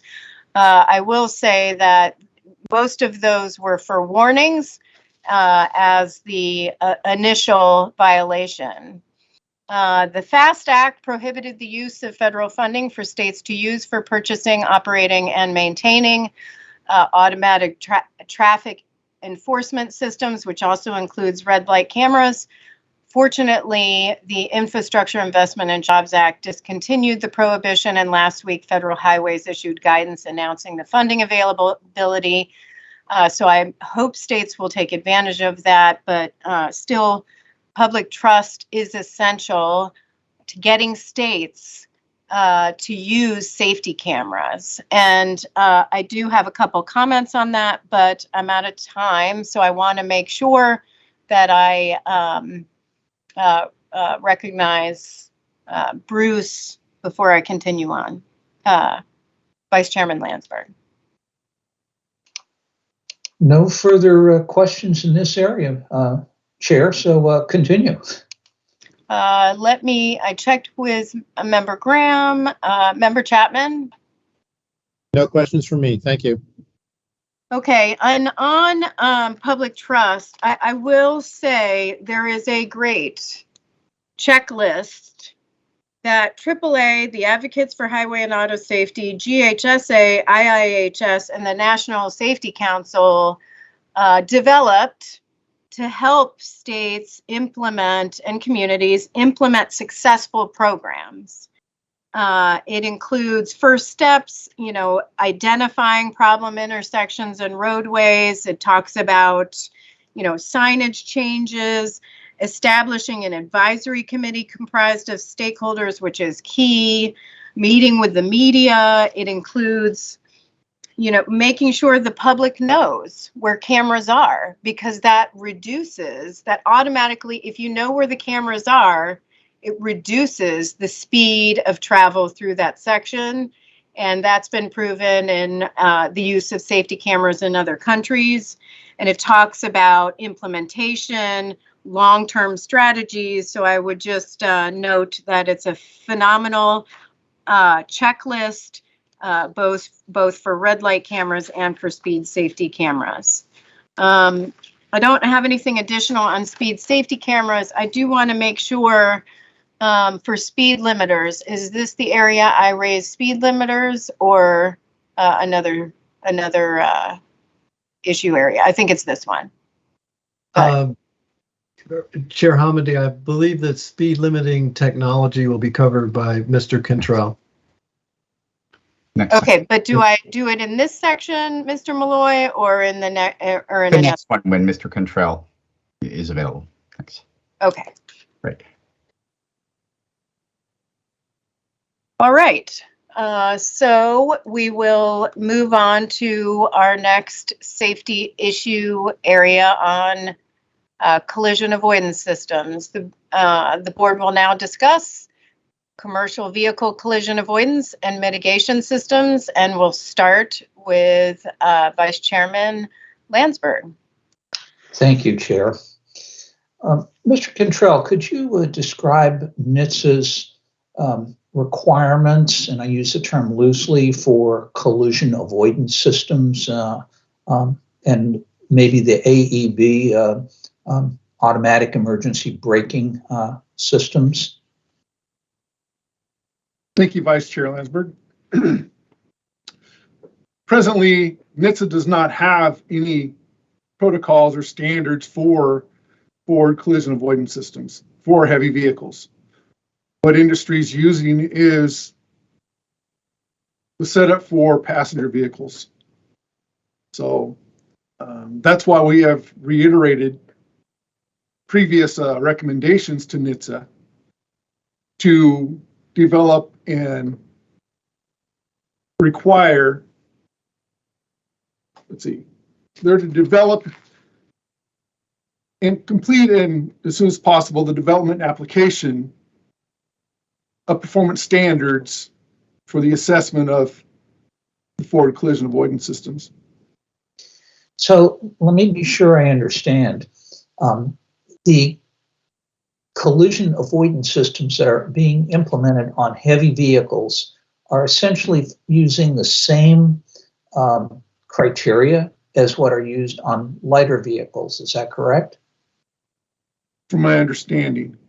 Okay. Maybe if I can provide a little bit more information. Mr. Cantrell is correct. NHTSA does not have performance standards for CAS in heavy vehicles. However, in 2019, NHTSA has proposed a protocols for testing scenarios of CAS in heavy vehicles, which are largely based on the testing protocols for CAS in passenger vehicles. However, it has considerable limitations. One is the speed at which the testing protocols are proposed have a maximum speed of 45 miles per hour. The testing protocols are there. The testing is conducted on straightaways only and under clear weather conditions, and include a single target to be detected, which is a rear of a passenger vehicle. And also, these draft protocols don't include any pass or fail metrics, such as a time of AEB activation. Well, gee, I think most of us drive a little faster than 45 miles an hour, not on straight roads, not under perfect weather conditions, and we don't always have the opportunity to decide exactly what kind of obstacle we're going to collide with. How is it possible for the manufacturers to come up with an effective system and have a good criteria and know that if they invest millions of dollars developing it, that it is going to do the job? That is the issues that we're coming across right now. Connected vehicle technology is another avenue that is of technology that's out there that would help fill the gap and provide better early warnings in order for these systems to activate in a timely manner to avoid these collisions that are in these, like in the Mount Pleasant crash, which was around a curve.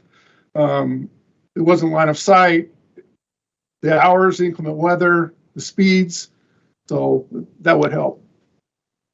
Maybe just to clarify, Mr. Cantrell stated that the manufacturers, and there are plenty of manufacturers from various automakers, such as Daimler in this case, as well as the specific tier 1 vendors that do develop forward collision avoidance systems. However, we should keep in mind that these are designed to address rear end crashes. So other than the speed involved in this crash, highway speeds, the target, the hazard, was an underside of an overturned bus. And because it may resemble an overpass or certainly a non-traditional object or vehicle that a system might encounter, it is difficult for those systems to detect such a hazard, and especially under inclement weather and on a curve. Those are known really limitations of a system. But with all of that said, it still could be is possible for newer, improved generations of collision avoidance systems to handle even some of the more challenging and extreme crash conditions, even with highway speeds. But again, those are known limitations of the system, and this crash in particular has all the characteristics that make it very challenging for the systems to address this.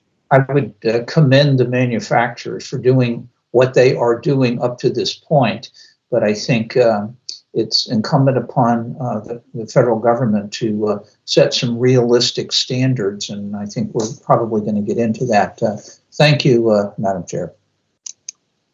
Thank you, Member Graham.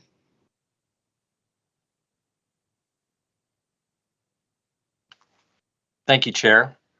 I'd like to spend my time in this section talking about connected vehicle technology and V2X, or what we call vehicle to everything. Connected vehicle technology, or V2X, is one of the most promising technologies available today. Dr. Betchik, can you please discuss and summarize the findings of NHTSA's research about the percent of unimpaired crashes that V2X could prevent, and the research about the number of lives V2X could have saved in the first 5 years had V2X begun deployment in 2019? Thank you for your question. These are some of the predictive effectiveness studies that NHTSA has conducted, and I believe the second one was conducted by UMTRI, which are based on the type of crashes that this technology could address. And in case of NHTSA, they determined that about 80% of non-impairment related crashes could be addressed by V2X technology. Probably largest naturalistic V2X study was conducted in Michigan, safety pilot model deployment, which involved more than 5,000 V2X equipped vehicles and infrastructure locations. One of the most remarkable findings from this deployment was that there were no missed forward collision alerts. Out of close to 400 re-rent crash scenarios, the V2X devices alerted the drivers for all of them. And there were many other deployment projects were conducted since then, showing the effectiveness and the maturity of the technology, which is why staff proposes reiterating the two recommendations to NHTSA to develop performance standards and require the technology on all new vehicles. Great. Did you get in there how many lives the research said? That study by UMTRI that took into account if we started deploying V2X in passenger vehicles from 2019, taking into account the slow dispersion within the fleet. I believe that within the first few years, 3,100 lives could have been saved, if I'm recalling that correctly. 3,100 lives, and I looked at some of that research too, and it could address 80% of the crashes involving non-impaired drivers had the technology been out there and installed or equipped on these vehicles. Can you also discuss how, from an imminent crash prevention perspective, V2X can complement collision avoidance systems by allowing a vehicle to see around the corners or ahead of the traffic? As Mr. Cantrell discussed the benefits and some of the limitations of sensor-based technologies such as forward collision avoidance, because V2X operates uses a different technology, or rather radio waves. The seeing around the curve or through obstacles is not a problem. Inclement weather is not does not cause us concern, nor would the roadway curvature as well, or the orientation of the vehicle, even the one that is overturned on its side. So the factors that present this a very challenging crash for vehicle resident sensor technologies are not a challenging factors for V2X technology. Excellent, thank you. Yeah, it can just complement a collision avoidance system and basically eliminate the issues with the limitations of collision avoidance systems. So I see my time's up. I'll come back to this again. Thank you, Chair. Sure, Member Chapman. Thank you, Chair. My colleague, Member Graham, is way ahead of me in terms of understanding connected vehicle technology, so I'm catching up a little bit. I just want to make sure I understand the technology and the advantages that connected vehicle technology has over more conventional, at least at this point, forward collision warning and automatic emergency braking systems. Those systems, forward collision and automatic emergency braking, those are sensor-based cameras, sensors, they're line of sight. Connected vehicle technology is actually, they're radio waves, essentially. It's spectrum. The vehicles are actually communicating with each other. It's not line of sight, and that's the reason that this technology can essentially see around curves and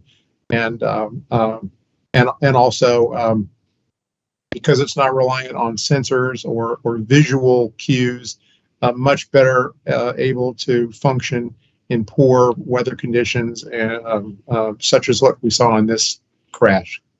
Do I have that right? Absolutely correct.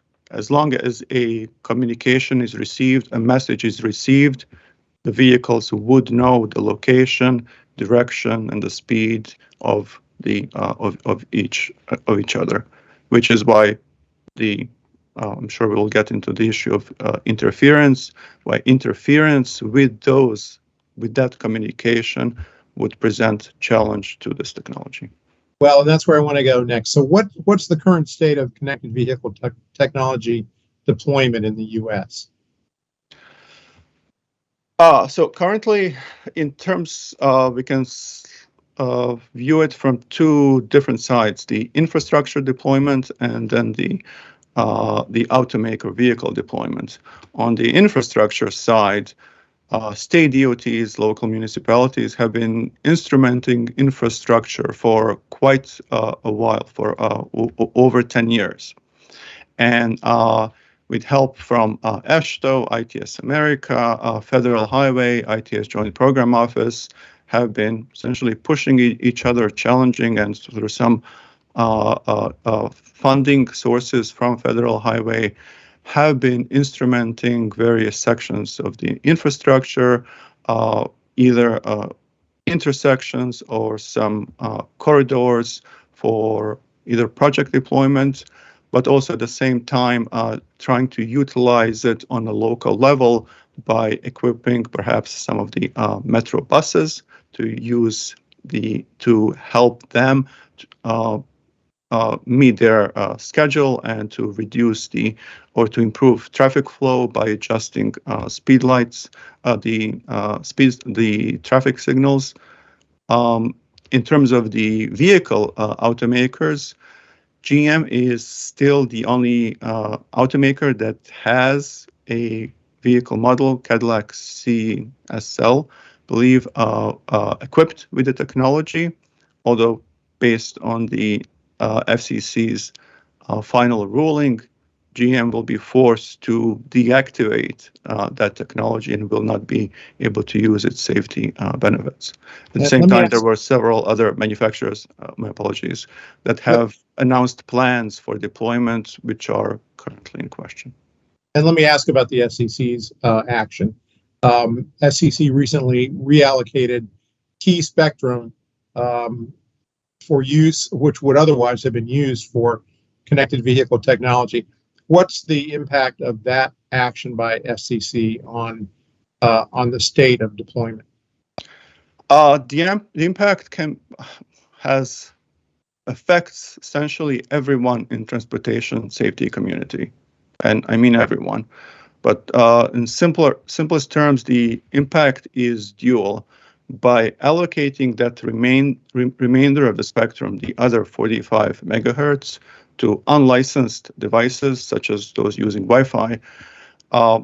That action by itself it causes or has an extremely high potential to cause interference on the operation of V2X devices, particularly those that rely on high reliability and low latency, which are all applications that critical safety applications, such as forward collision warning, which could have impact in this crash.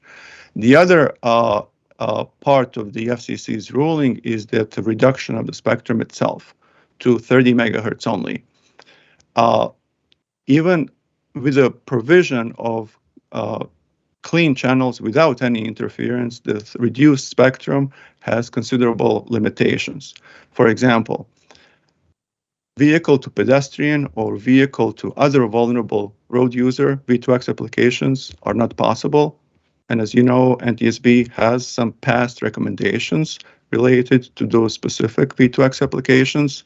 The recent Infrastructure Act includes provisions related to vehicle to vulnerable road users. Those cannot be implemented, even if interference is resolved. And also the 30 megahertz spectrum has enough room for only one type of a communication protocol technology, which FCC plans to allocate for LTE V2X, which is cellular-based V2X technology. And that leaves no room for evolution to next communication technology, such as 5G. However, determining which communication protocol technology should be used for these automotive safety applications, or determining the spectrum needed for V2X applications are transportation safety decisions. And in order to implement these provisions from the Infrastructure Act or NTSB recommendations, the US DOT's transportation safety priorities have to take precedence, especially if those priorities may not match the priorities of the FCC. Thank you. And I know we're going to be discussing this more later on. I do have a couple of follow-up questions. I'll save those for the next round. Thank you, Member Chapman. A couple of questions. I am going to ask about speed limiters. So much of the focus of this crash investigation is on commercial vehicles, the commercial vehicles involved, the motor coach and the 3 tractor trailer vehicles, but there was a passenger vehicle also involved, a Mercedes, in which the driver and passenger were thankfully not injured. I raised this issue because all of the recommendations we discussed today that focus on technologies that can avoid or at least mitigate a crash apply to passenger vehicles as much as they apply to commercial ones. We've talked about our 2017 safety study on speeding. I was going to ask Dr. Malloy, but if it should be Mr. Cantrell, that's fine too. In that study, did we have anything to say about technologies to reduce speeding by passenger vehicles? Yes, in that study, we made recommendations to the National Highway Traffic Safety Administration to incentivize the intelligent speed assistance in passenger vehicles. Because again, we have the issue we talked about the last round that we talked about safety speed cameras. We think a parallel effort to get drivers to follow speed limits is the vehicles themselves having speed limits built into them. And what are the primary advantages of intelligent speed adaptation or intelligent speed assistance compared to conventional speed limiters like speed governors? Well, I think I was going to say that, they change based on conditions. And that's why a number of the systems are camera-based. So if you enter a place where the speed limits have changed due to new construction they may be doing, they will adapt. So it's adjusting to the speeds of the roadway at that time. Whereas a fixed one, you have that maximum speed limit. But if it's on lower speed roads, it doesn't adjust, So I think sometimes those maximum speed limits work for highways, but not for other roads and not for temporary speed reductions such as work zones. And we've done an investigation of a crash where there was a speed governor on a motor coach, but it was just that. It was above where it should be in the speed limit on that section of a road. So it didn't kick in, but if you had intelligent speed adaptation, it would limit speed to the posted speed limit at a particular location. Is that correct? That's correct. And that's why it would work well with variable speed limits that we talked about in the first section. Okay, so that's correct. Go ahead. And you need to have the advanced speed limiter on there as well, because without the advanced speed limiter on the vehicle, mounted on the vehicle, all you're going to get from the intelligent speed adaptation are warnings for the most part. You're going to get a audible and a visual warning.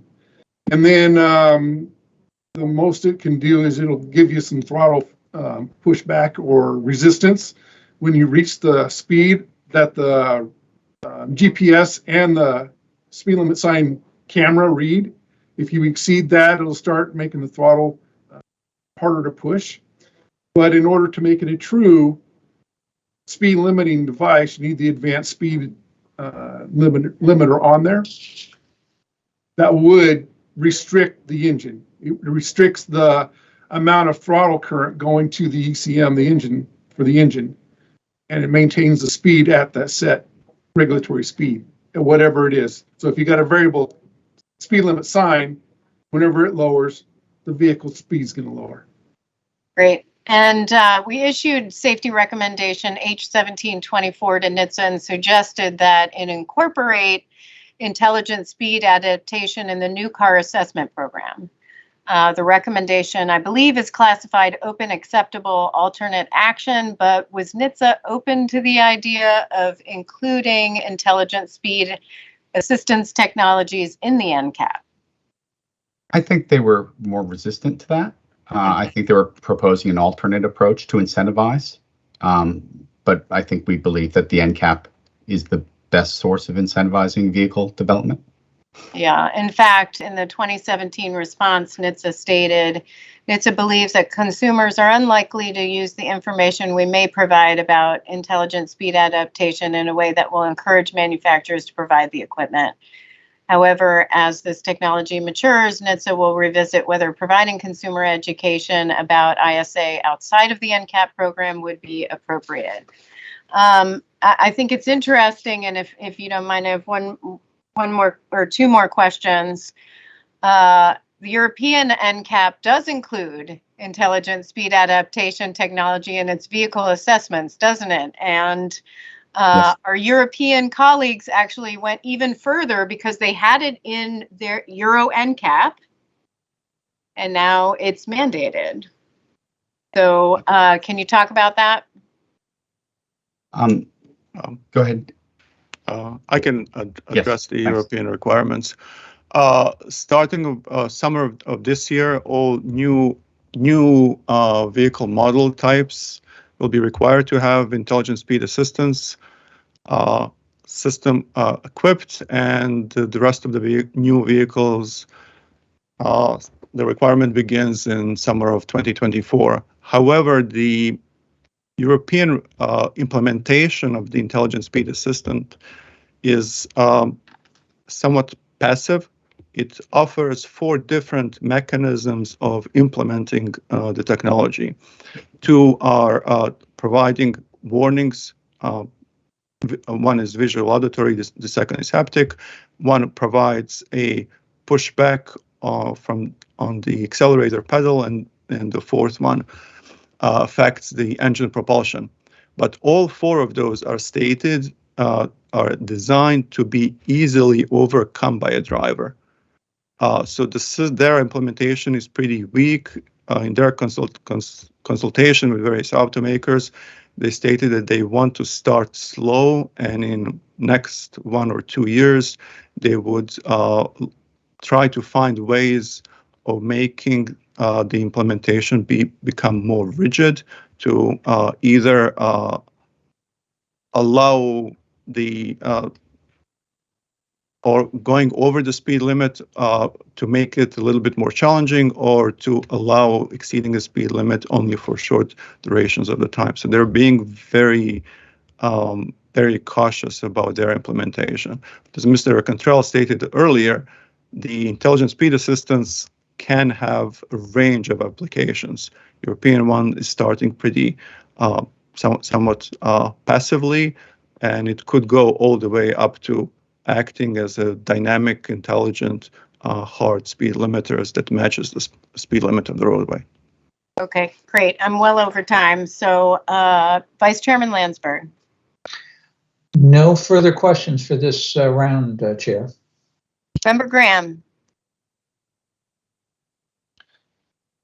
Thank you, Chair. As many of you know, the connected vehicles is one of the areas that I've spent much of my time with off of the most wanted list. And throughout my discussion with government and industry stakeholders, there were 3 hurdles to the widespread deployment of V2X technology. 1 was harmful interference, 2 was sufficiency of spectrum, and 3 was regulatory uncertainty.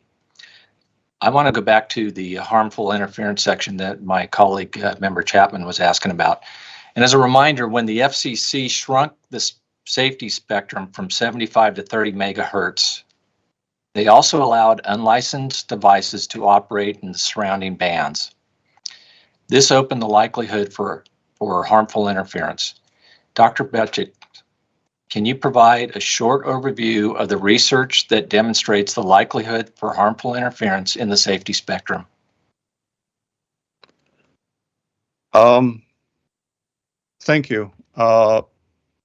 When the FCC made the initial power and spectral specifications for unlicensed devices, many groups started conducting research to examine the potential for interference with operation of V2X devices.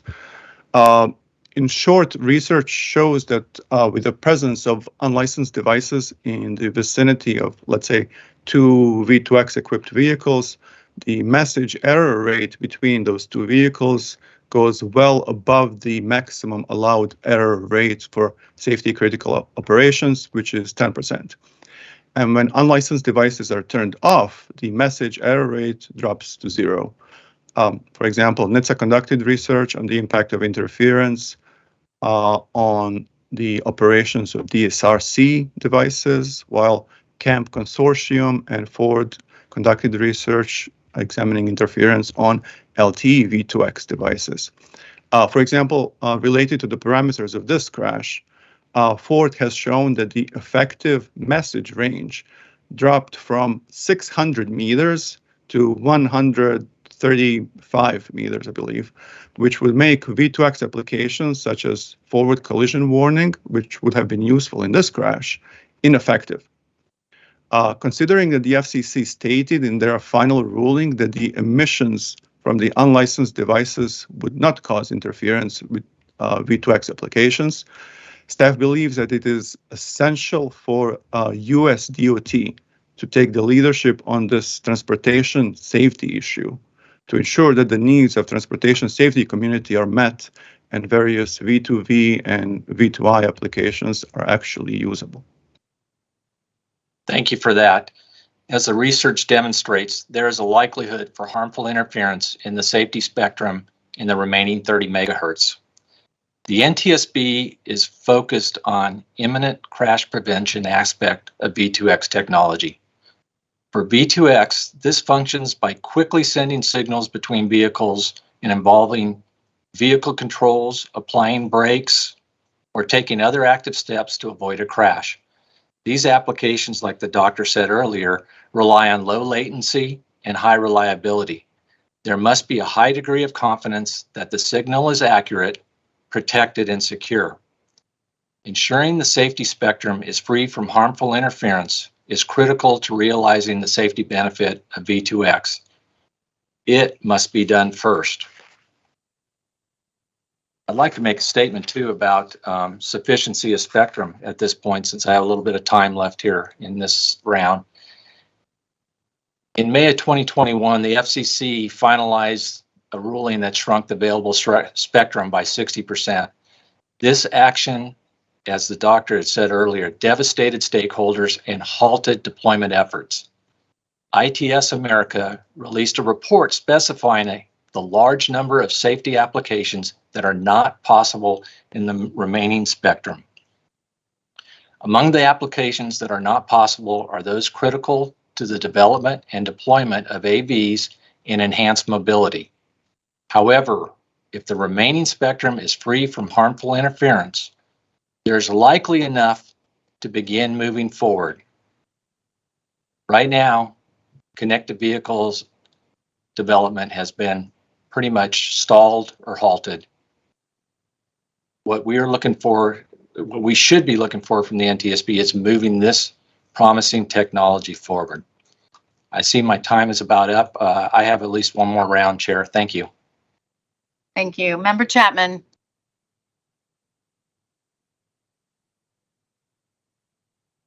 Thank you, Chair. Just a quick follow-up question here to help me better understand the sort of interference we're talking about.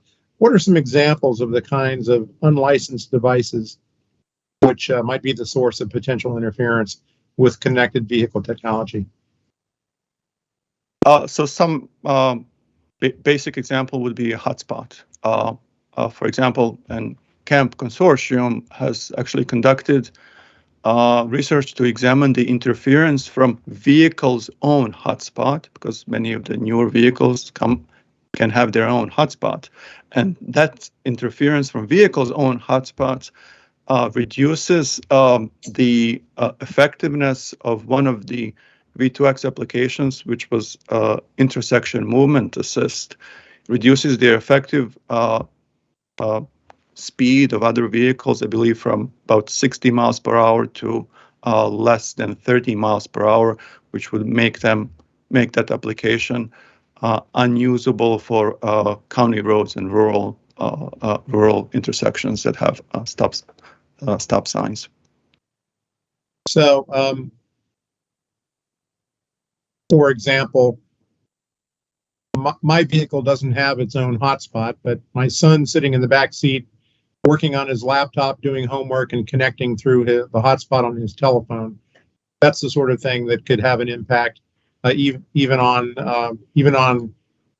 my own vehicle. Is that right? Wouldn't even have to be the vehicle has a hotspot.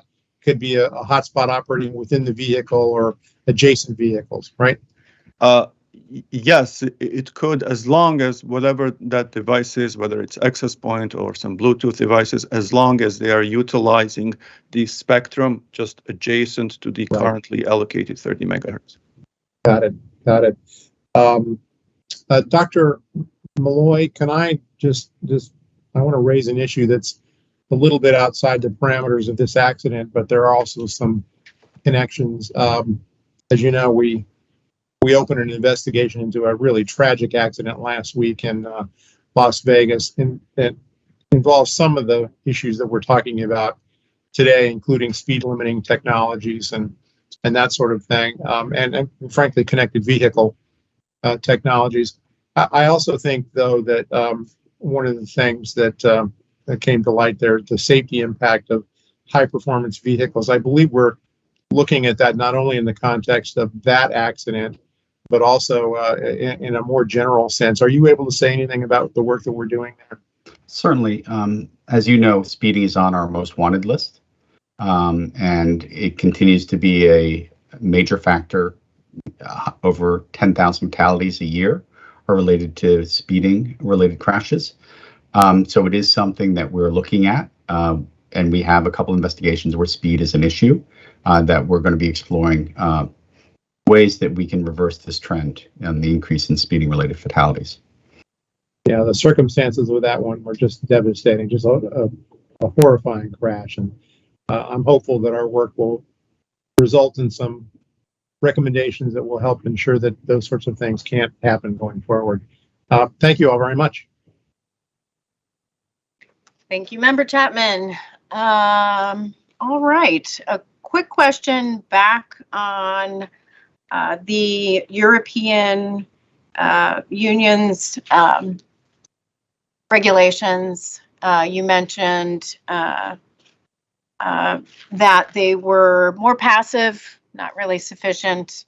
But one question I had is if you could talk briefly about our two recommendations that we propose reiterating in this report, but in the past have recommended regarding advanced speed limiting technology.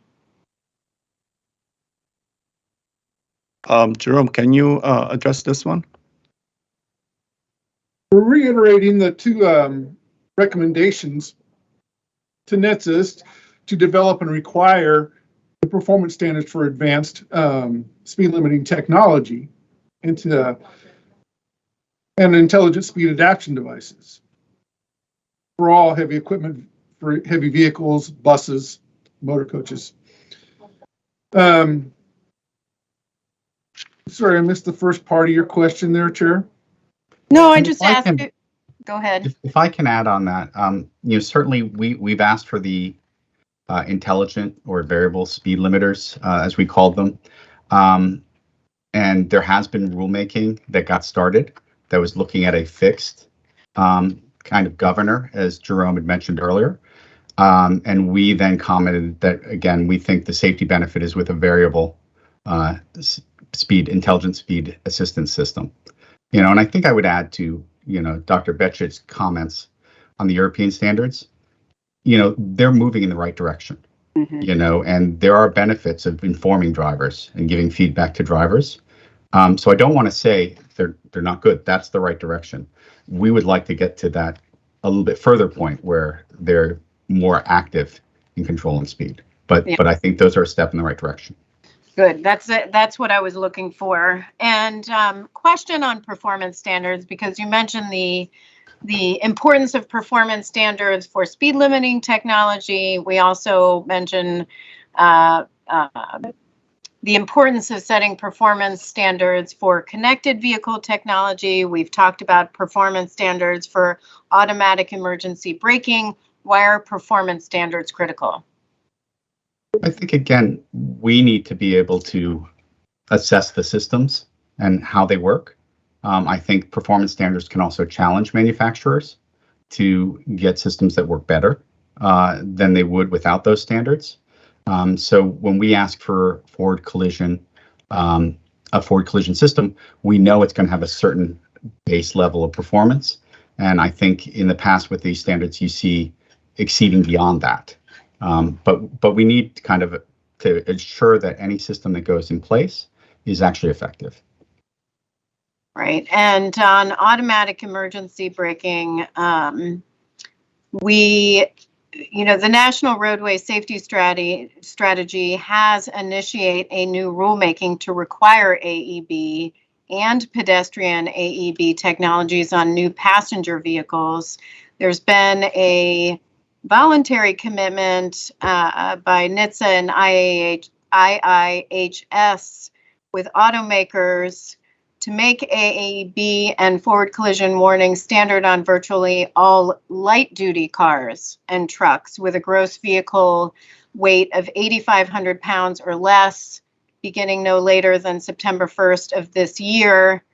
And the commitment calls for the technology to be standard on virtually all trucks with a gross vehicle weight between 8,501 pounds and 10,000 pounds beginning no later than September 1st, 2025.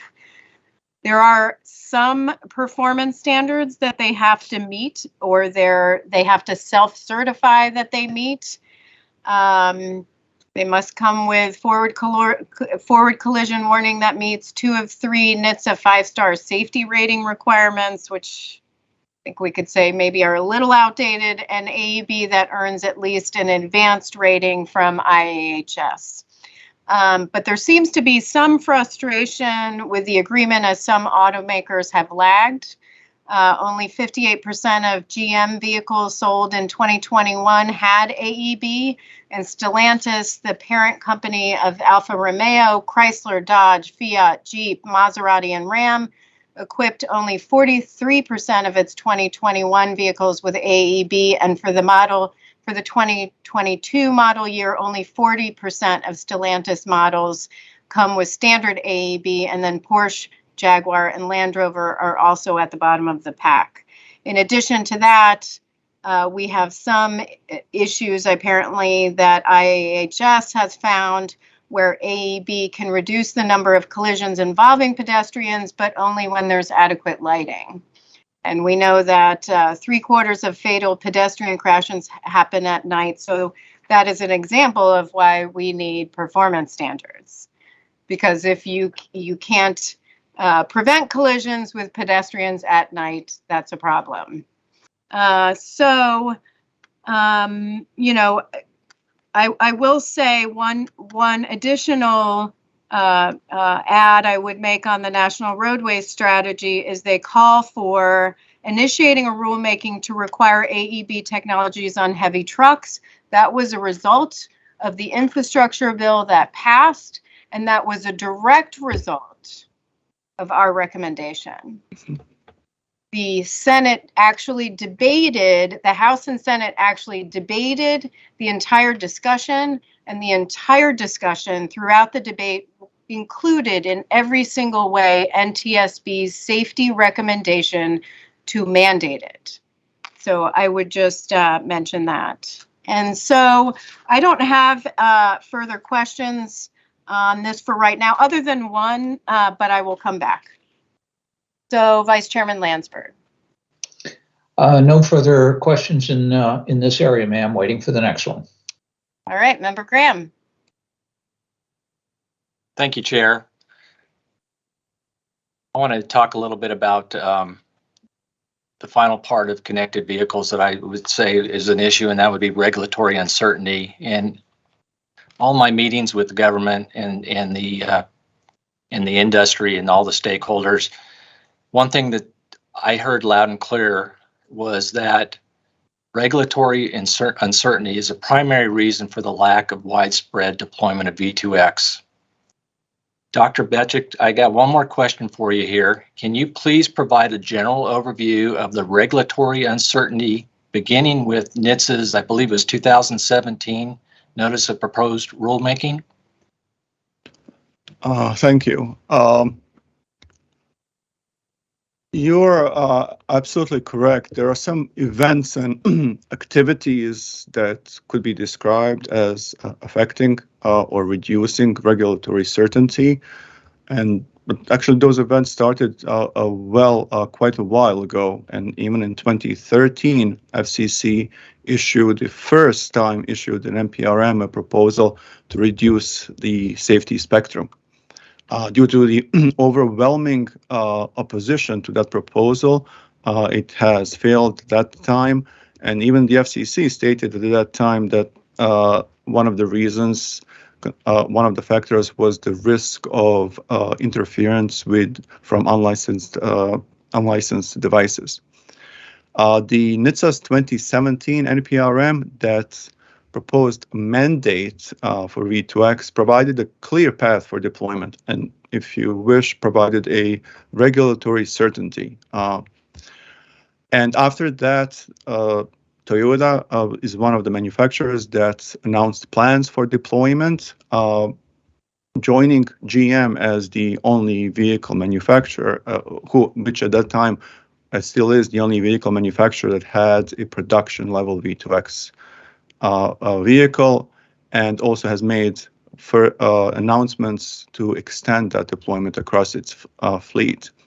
But at the end of 2018, USDOT issued a request for comments in which it inquired which communication protocol technology should be used with V2X.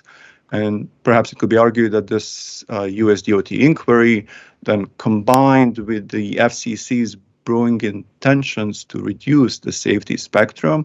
FCC sent a letter to Toyota in which it stated those concerns and even essentially warned the automaker about investing in the SRC technology.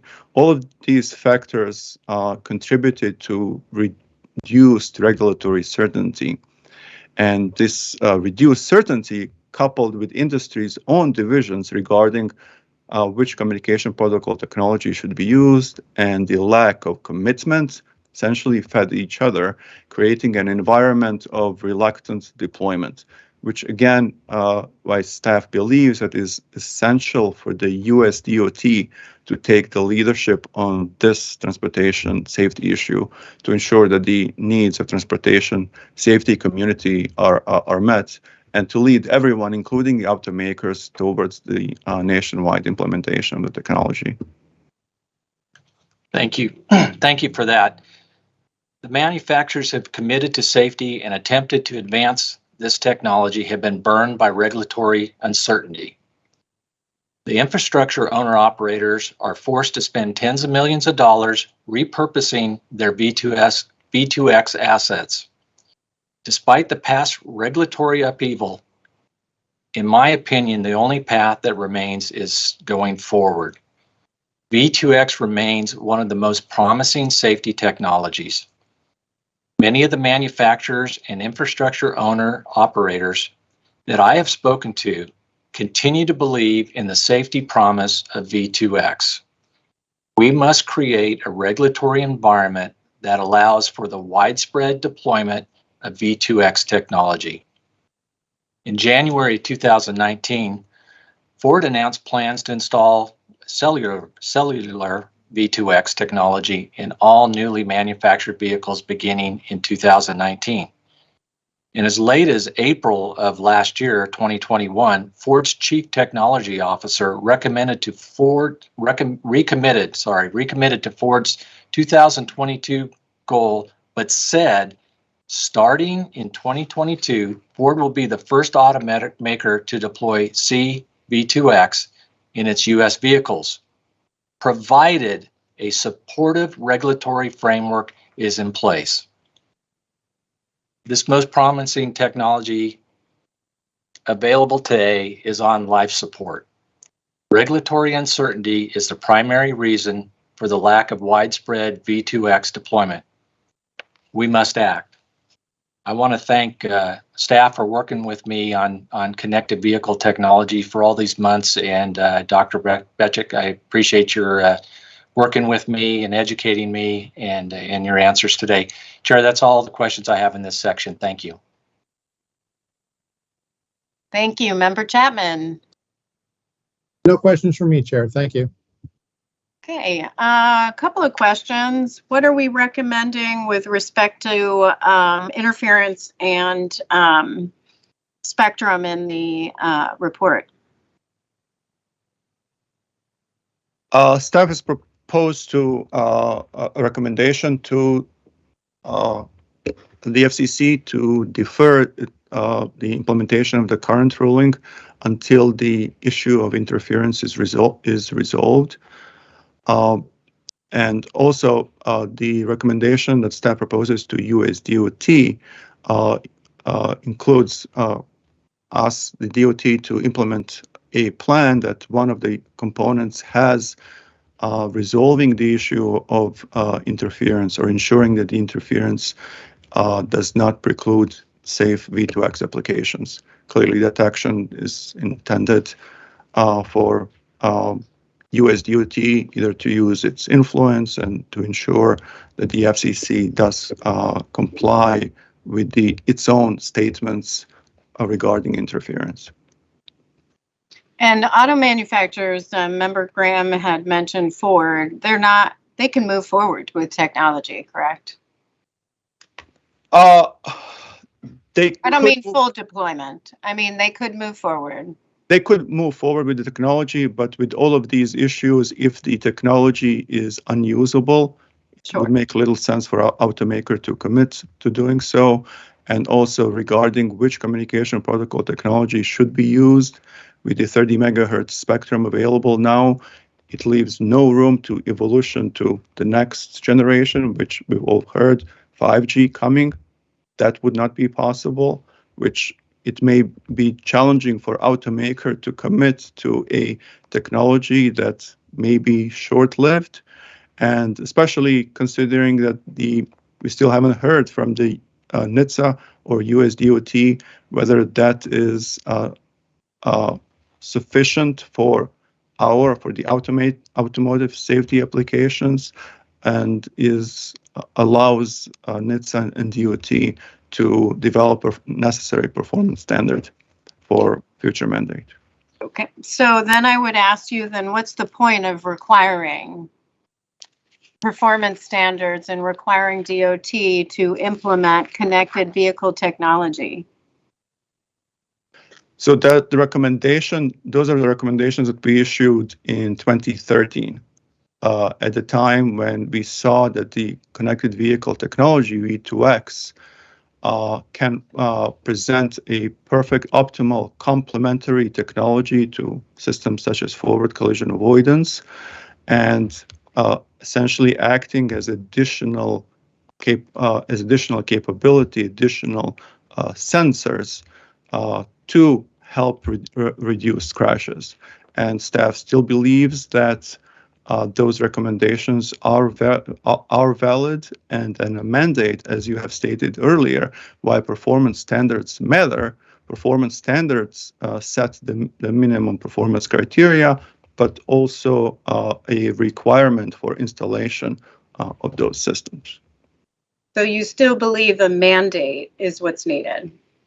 Well, we still have that recommendation on the books, and that recommendation we have reiterated numerous times over the last several years. Are you reiterating it today? Correct. And just to say, just to add what Dr. Betchett said, is for us, that's the end point. You know, we've had some uncertainty, but the goal is that this connected vehicles technology is in cars, that there's standards for them, and there are standard equipment in every car. That's still the same endpoint. What we're recommending today with our new recommendations, we think will push towards that endpoint. So when we recommended performance standards and mandating AEB, did we change that recommendation, or did we always have recommendations for performance standards and AEB implementation? Yes. What was our position? Did we have a position or weaken our position on to change it to go with voluntary agreements? We did not issue a recommendation regarding voluntary agreements. In 2015, we issued, because NHTSA delayed a mandate for the AEB in all vehicles, we issued recommendations directly to manufacturers to install them as standard equipment. And that was about half a year before that voluntary agreement. Mm-hmm. And now, because there's some lagging, they're coming back and requiring it. And now requiring it commercial vehicles because of our recommendation. Okay, thank you. That's all the questions I have for this section. Does anyone else have questions for this section?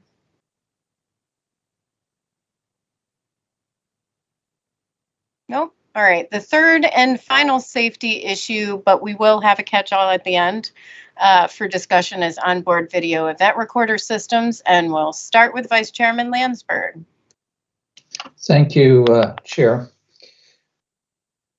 Could you refresh our memory here? It's been at least an hour or so since we went through all of this. Which vehicles were equipped with inward and outward facing cameras?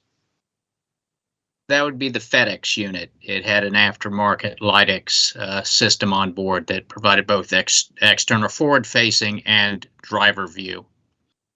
Were there any other vehicles that had any kind of forward imaging capability, let alone inward-facing? Not with regard to collecting video imagery. Okay, so neither of the UPS vehicles were so equipped. Do I understand correctly? That's correct. They did have systems for the collision mitigation, but not with regard to collecting video imagery. Right, and one of those AEB systems was inoperative, which we've noted in the report. And then we have also said that given the circumstances of the crash, that they were probably not going to be particularly effective. Is that a fair statement? I'm sorry. Yes, that'd be correct. Okay. All right. So if all of the vehicles had been so equipped with these camera systems, how would that have assisted the investigation? Perhaps Mr. Curry.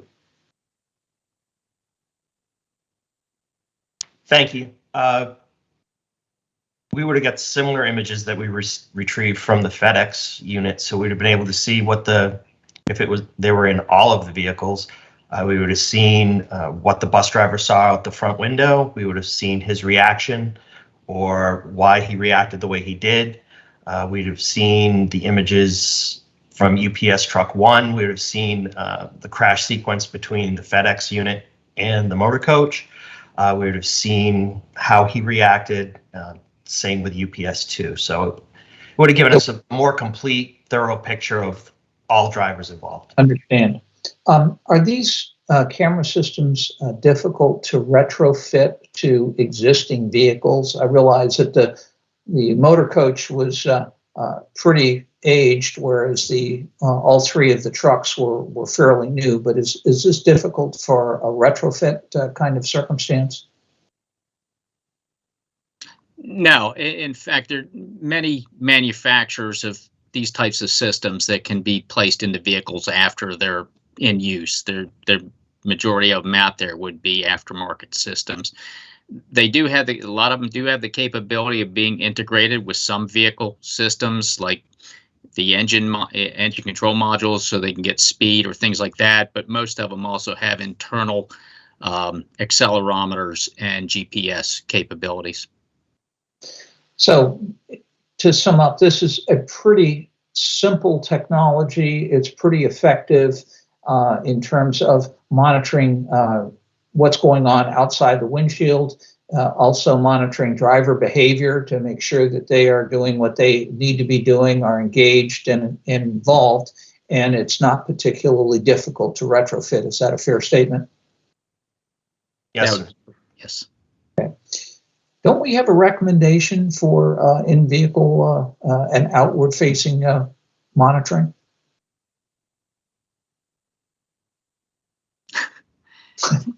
We have had one. I'm sorry. Do you want to, Ms. McComb? Do you want to take it? Go ahead. Okay, so we have had some. They were issued to the FMCSA in 2010 as a result of our Miami, Oklahoma investigation, and they have since been closed on acceptable action. So they've been closed unacceptable for reasons just as this. Okay, well, are we planning to reiterate this? I will also add, though, that we made them to FMCSA, and in this case, we are, and just to answer your second question, we are moving in the direction of issuing a requirement to NHTSA to install these in the vehicles. And NHTSA is the part of DOT that does vehicle design factors, and so and equipment and vehicles, the mandates that. Understand. No further questions, Chair. Thank you. Thank you. Member Graham. I have no questions in this section. Thank you, Chair. Member Chapman. Thank you, Chair. Just a couple of questions. As you've indicated and the facts indicate, only one vehicle was equipped with a forward and inward-facing video recording system, and that's the Federal Express truck. It's my understanding, I'm not sure I'm correct about this, it's my understanding that the company's policy is that all tractors leased to FedEx Ground must be equipped with forward-facing and cab-facing video recorders. Is that correct? Yes, sir, it is. And is Federal Express an exception in this regard? It appears from the evidence in this investigation, UPS does not have a similar policy. Do we know whether other major carriers have such policies? I think it varies from carrier to carrier, depending on union requirements or other issues, but I've seen it go both ways, sir. Do we have any sense, and I don't know whether you would know this, but I'll ask anyway, do we have any sense whether UPS might be moving in this direction in the wake of this crash? I don't know that answer, sir.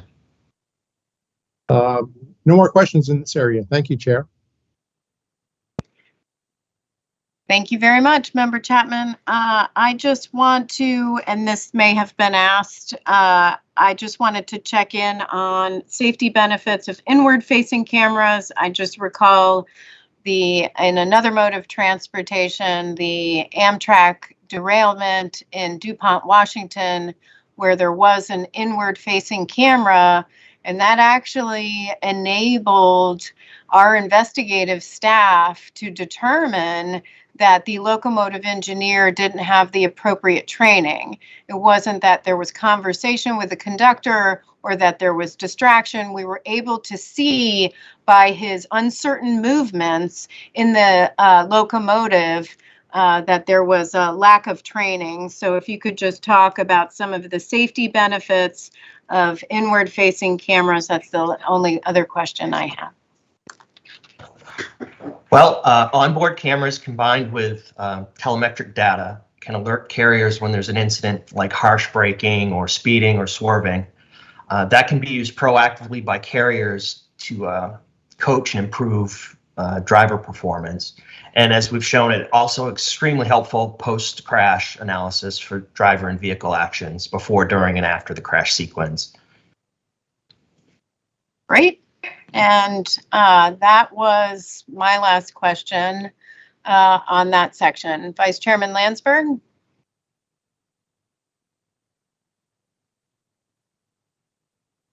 You're on mute.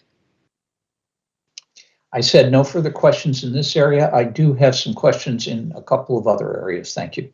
Okay. Member Graham. I have no further questions in this area or for the rest of this questioning period. Okay. Member Chapman.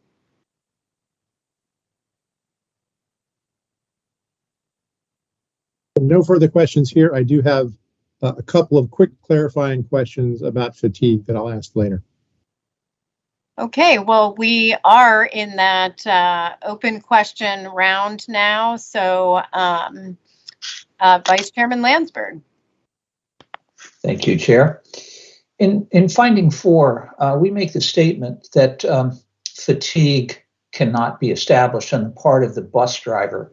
Could staff provide some additional details as to why this is the case? It seems like early morning, the driver's been at the end of his run. I realize that we've had a stop just a few minutes before, but he is on a pretty variable schedule. So it seems to me that fatigue might be considered, but I'd like to better understand your thinking on that. Thank you, Vice Chairman Lansford, for the question. Staff was able to identify opportunities in which the driver could have obtained sleep. There were some periods that were 24 hours in duration where he could have slept, but we were not able to identify specific periods in which he actually obtained sleep. So for that reason, we were not able to concretely determine whether fatigue played a role in this crash. Okay, I just sort of look at the reaction of how the driver was behaving, and also the witness who was closest to the driver, who stated that he seemed to not be fully awake. So I'm just curious as to why we hadn't considered that. But thank you.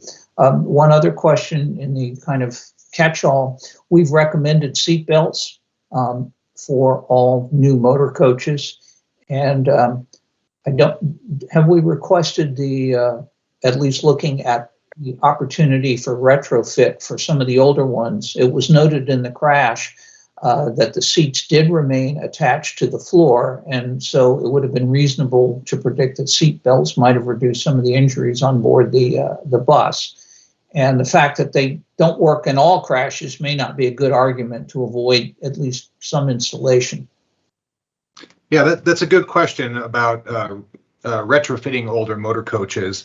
And staff has considered this, but staff's concerned about making a recommendation for retrofit because of the technical challenges that creates. The seats did remain attached to the floors in this case, but when you incorporate a lap shoulder belt into the motor coach, it drives forces to be distributed into the seat and to the floor, requiring structural modifications to both the seat and the motor coach structure itself. And so the difficulty in making these retrofits into old motor coaches with a system that would be robust enough to ensure to prevent injuries gave us concern about not feeling it was feasible to do a retrofit for such old motor coaches. Understand. Okay, thank you. Thank you, Chair. That's all the further questions that I have. Thank you very much. And Member Graham. I have no further questions. Thank you, Chair. Thank you. And Member Chapman. Thank you, Chair. Just a couple of quick follow-up questions regarding fatigue. There's in the analysis section of the draft report, there's an extensive discussion regarding fatigue, and it's a useful and interesting discussion in terms of the information it conveys about the general significance of fatigue.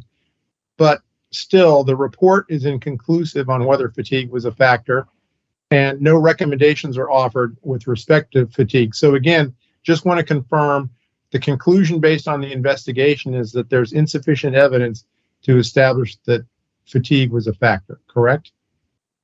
Yes, sir, that is correct. The only information we had was the opportunity he had for sleep, but we don't know whether he slept some of that time, a little bit of that time, or all of that time. So we just didn't have enough information to reach a concrete conclusion. Okay, and so the extensive discussion of fatigue in the analysis, while interesting and useful, that is not intended to signal that we suspect fatigue was a factor. That's correct. Okay. Thanks very much. Appreciate it. And along those lines, Mr. Bragg, I think what's important there is, again, inward-facing cameras. We would have been able to detect, was this person, falling asleep, or outward-facing cameras. I mean, I've driven the turnpike many times. I used to live off of the turnpike in Harrisburg. And so, I know for a fact that there is a lot of deer and other animals along the turnpike. In fact, one of the drivers of one of the trucks had said that he was driving slower because of that reason. So that's actually where inward and outward facing cameras can help in an investigation, but then also for safety purposes, because if fatigue is a factor, that would tell the motor coach company that some immediate actions need to be taken. So, okay, I just want to verify that there are no other questions at this time.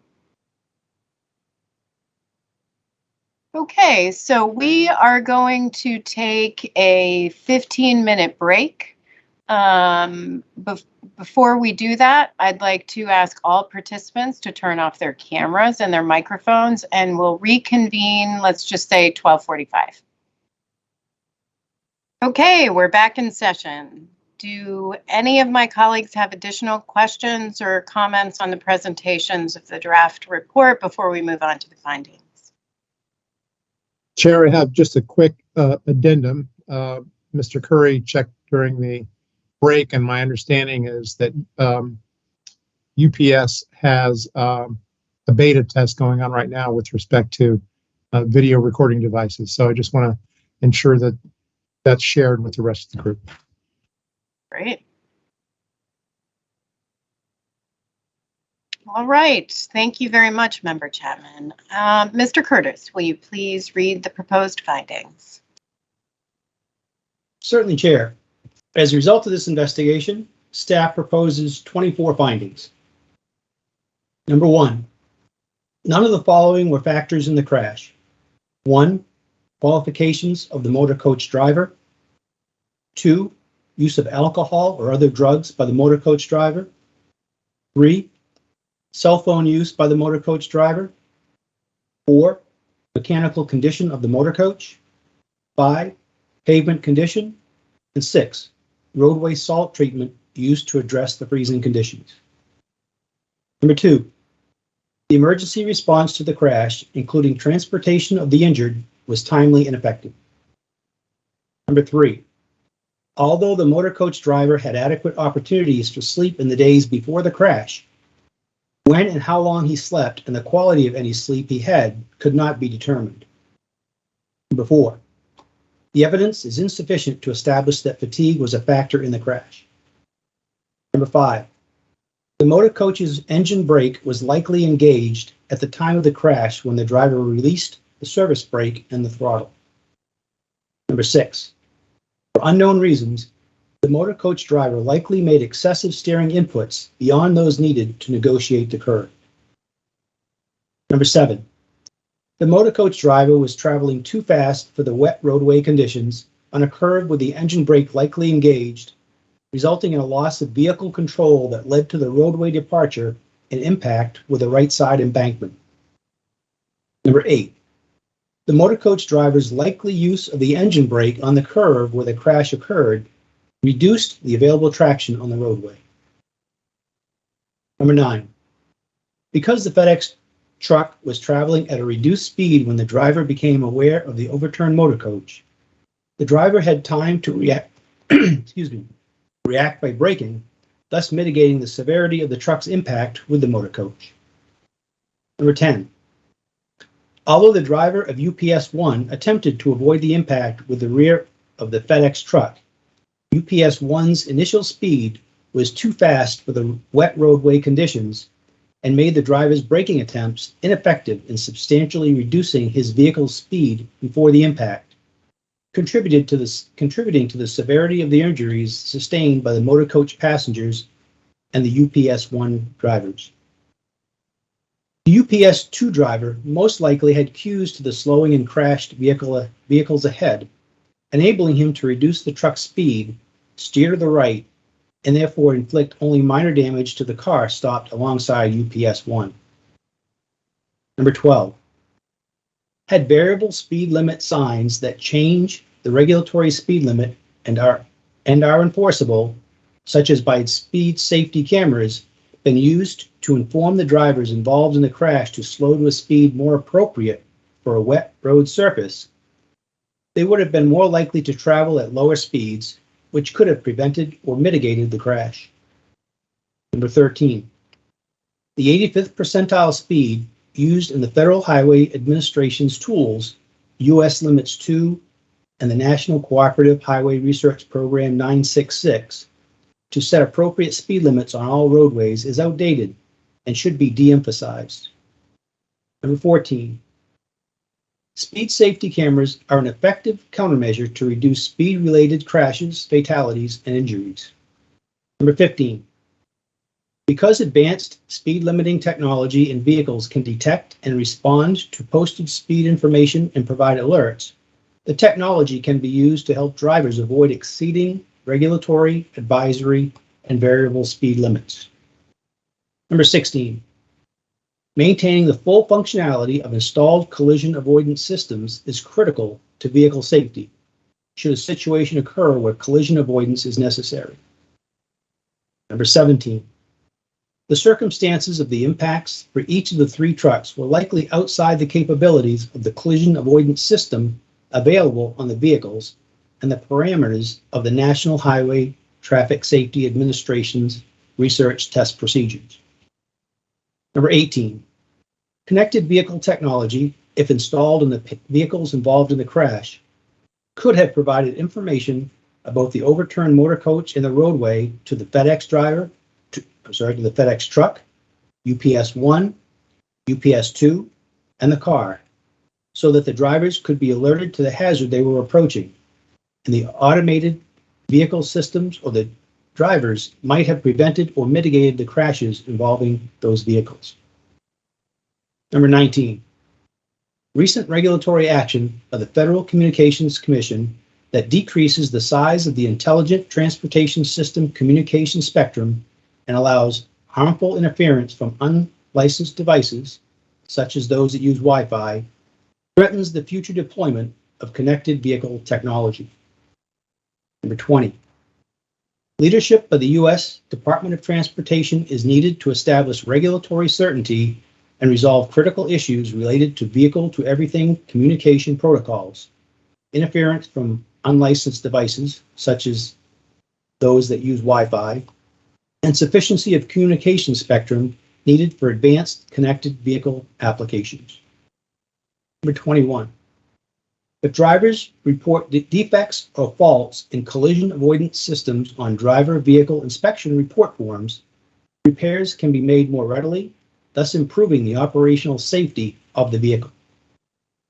Number 22, the forward and inward-facing video event recorder system on the FedEx truck provided valuable information on the speed and operation of the motor coach as it passed the FedEx truck, the hazard presented by the overturned motor coach blocking all travel lanes, the FedEx driver's response to the overturned motor coach, and the severity of the initial collision and the subsequent collision by the UPS-1 truck.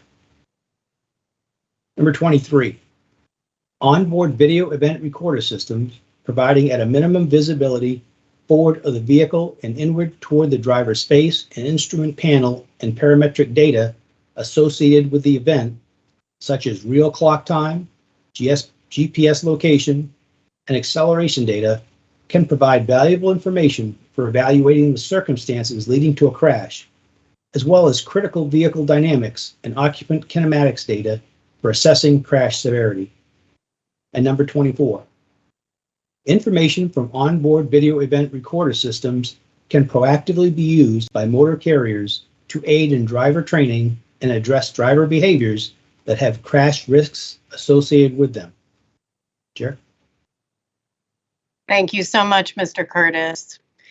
At this time, we'll do a roll call to ensure all the board members are ready to deliberate. Vice Chairman Landsberg.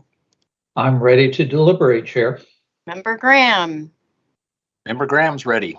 Member Chapman. Present and ready. So are there any questions or comments or amendments to the proposed findings? Oh. Is there a motion to adopt the proposed findings? So moved. Second. Moved by Vice Chairman Landsberg, seconded by Member Graham, and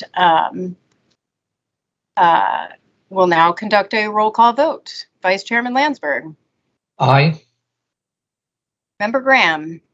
Aye. Member Chapman. Aye. Chair votes aye. The motion is approved and the findings are adopted as presented. Mr. Curtis, will you please read the proposed probable cause? Staff proposes the following probable cause. The National Transportation Safety Board determines that the probable cause of the crash near Mount Pleasant Township, Pennsylvania, was the motor coach driver's loss of control due to the motor coach's unsafe speed on the wet curve and the driver's unlikely excessive steering inputs, which caused the motor coach to run off the road, strike an embankment, and subsequently roll over across the roadway, which led to 2 commercial trucks colliding with the motor coach. Contributing to the severity of the crash was the high initial and impact speed of the second truck. Back to you, Chair. Just for clarification, I probably heard this wrong. You said, I thought I heard unlikely, but you meant likely. I could have said that. Would you like me to reread it, or? I believe he said unlikely, and the proper terminology is likely. I heard it also. Okay, I apologize. All right, well, there we go. We have it on the screen, which is phenomenal. I do want to thank the staff for doing that. It helps the public follow along with our deliberations. This is a draft, obviously, until it's finalized, but I do appreciate that. So do we have a motion to adopt the probable cause as proposed? So moved. Second.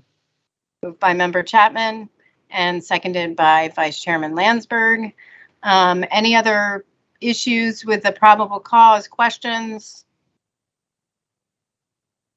No? All right, we'll go to a roll call vote. Vice Chairman Landsberg. Vice Chair votes aye. Member Graham. Member Graham votes aye. Member Chapman. Aye. And the chair votes aye, so the vote is unanimous in favor of adopting the probable cause as presented. Mr. Curtis, will you please read the proposed recommendations? Certainly, Chair. As a result of this investigation, staff proposes the following 11 new safety recommendations. 1, to the U.S. Department of Transportation. Number 1, implement a plan for nationwide connected vehicle technology deployment that 1, resolves issues related to interference from unlicensed devices, such as those that use Wi-Fi. 2, ensures sufficient spectrum necessary for advanced connected vehicle applications. And 3, defines communication protocols to be used in future connected vehicle deployment. 1 recommendation to the Federal Highway Administration. Number 2, evaluate the applicability and use of the 85th percentile speed input variable in both of your tools, U.S. Limits 2 and National Cooperative Highway Research Program 966, for setting appropriate speed limits to reduce serious and fatal injuries. 1 recommendation to the National Highway Traffic Safety Administration. Number 3, require that all buses and trucks over 10,000 pounds gross vehicle weight rating be equipped with onboard vehicle event recorders that record, at a minimum, parametric data associated with the event, such as real clock time, GPS location, and acceleration data, and visibility of the driver's face and of each occupant seating location, visibility of the instrument panel, visibility forward of the vehicle, optimized frame rate, and low light recording capability.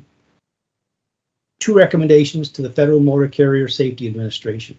Number 4, provide guidance to motor carriers to proactively use the onboard video event recorder information to aid in driver training and ensure driver compliance with regulatory rules essential for safe operation.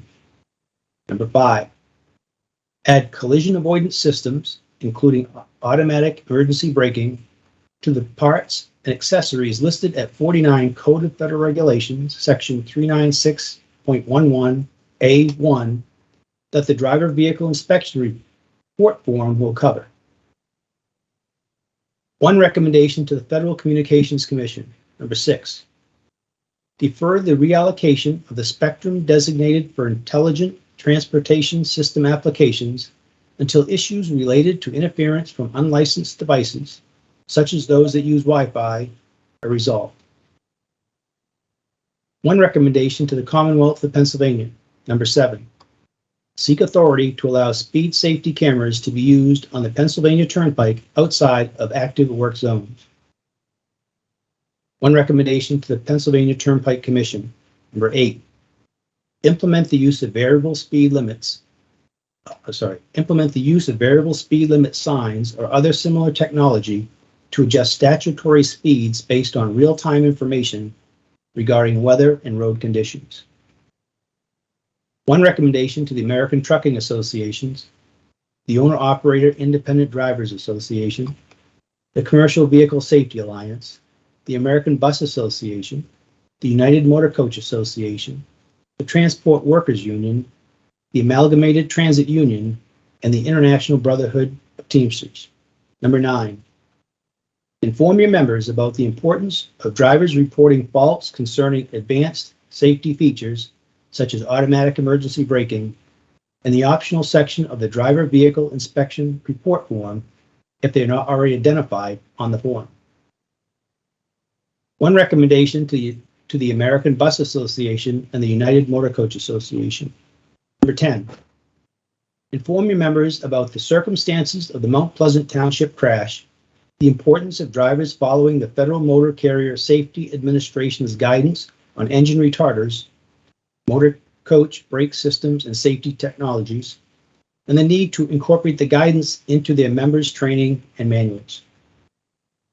And one recommendation to FedEx Ground Package System and United Parcel Service of America. Number 11, require your drivers to report faults concerning advanced safety features such as automatic emergency braking in the optional section of the driver vehicle inspection report form if they are not already identified on the form.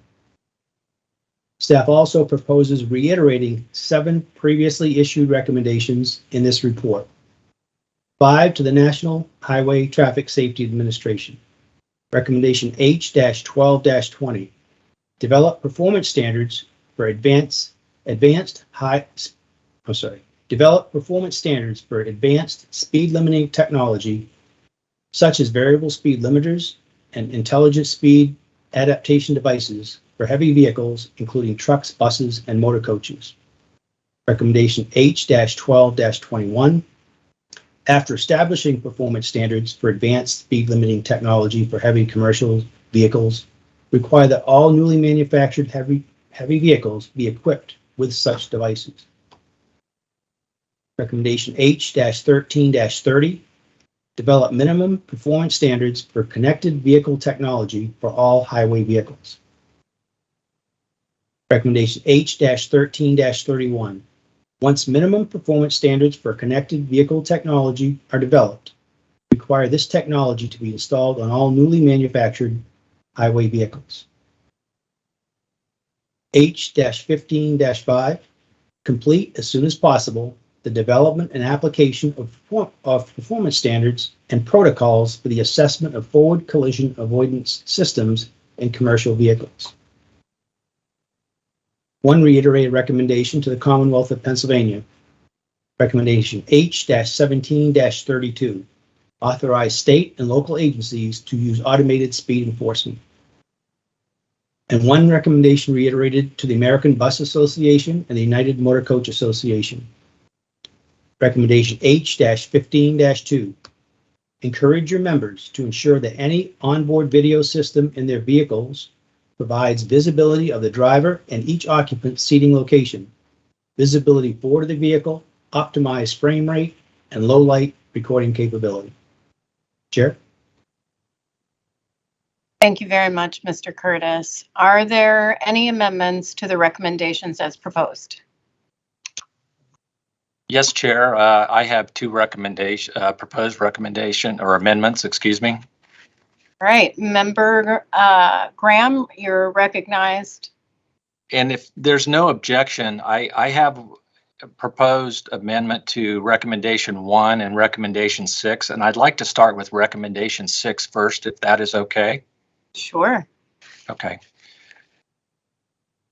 I move to propose an amendment to number 6 to the Federal Communications Commission to read, implement appropriate safeguards to protect V2X communications from harmful interference from unlicensed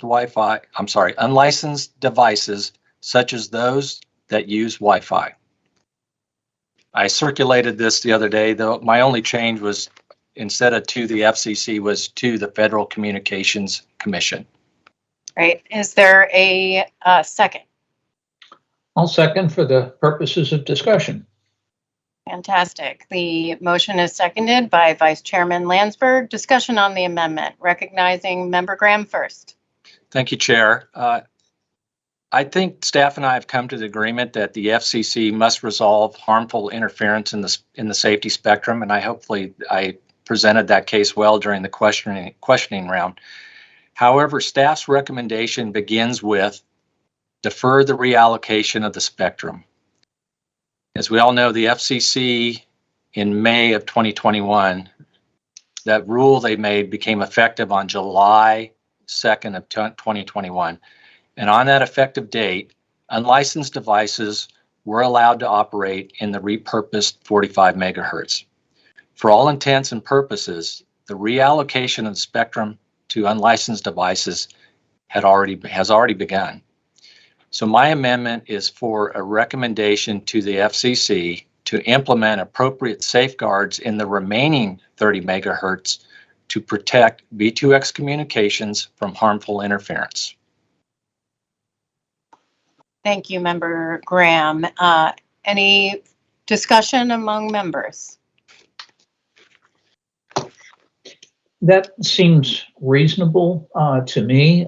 We've seen some nibbling at the spectrum, and that's being charitable, not only in this area, but also in the area of aviation with the 5G implementation. So I think it's appropriate for us to maybe ask them to take a bit of a pause here to take a look at what the unintended consequences are. Member Chapman? I support the amendment, and I gather, Member Graham, that what you're saying is that the horse is already out of the barn, and closing the door now it's too late. Absolutely. And what's important here too is we need to protect the remaining 30 megahertz, because if industry does not use that 30 megahertz and because it's unusable because of harmful interference, the FCC has already said they will take it away. Well, I strongly support the amendment. So does staff have a position on the proposed amendment? Staff concurs with the amendment. Great. So no further discussion. All right, seeing none, the motion to amend recommendation 6 has been seconded, and so we'll go to a roll call vote. Vice Chairman Landsberg. Vice Chair votes aye. Member Graham. Member Graham votes aye. Member Chapman. Aye. Chair votes aye. The vote is unanimous in favor of amending recommendation 6. Are there any other amendments to the recommendations? I think you have another one, Member Graham. I have one more. Thank you, Chair, if I may. I moved to propose an amendment to recommendation 1 to the U.S. Department of Transportation. Implement a plan with input from the FCC, vehicle manufacturers, infrastructure owner operators, and other stakeholders for nationwide V2X deployment that 1, resolves issues related to harmful interference from unlicensed devices such as those that use Wi-Fi. 2, defines communication protocols to be used for future V2X deployment. 3, determines the spectrum necessary for advanced V2X applications. And 4, establishes an agreement to A, equip V2X technology in newly manufactured vehicles, and B, accelerate V2X infrastructure deployment. Is there a second? I'll second again for discussion. All right, Vice Chairman Landsberg seconds. Discussion, Member Graham. Thank you, Chair. As I said earlier, V2X is one of the most promising life-saving technologies available today. One NHTSA study has shown that connected vehicle technology has the potential to reduce up to 80% of crashes where drivers are not impaired. This technology alone could save thousands of lives and prevent millions of crashes every year. From 2000 to 2019, the number of pedestrians and other non-motorized vulnerable road users killed on the roadways increased 31%. This technology increases the visibility and protection of those who need it the most. Despite the tremendous safety promise, regulatory uncertainty has hindered progress. To realize the safety benefit of V2X, the DOT must address 4 components: harmful interference, the communication protocols to be used in the future V2X deployment, the necessary spectrum for advanced V2X applications, and a voluntary agreement to equip V2X technology in newly manufactured vehicles and accelerate V2X infrastructure deployment. Just as the NTSB has done with .08 alcohol laws, commercial driver's licenses, the use of child safety seats, and countless other safety recommendations, we once again have an opportunity to enhance safety of the traveling public. As an independent agency, we must not cower to regulatory challenges.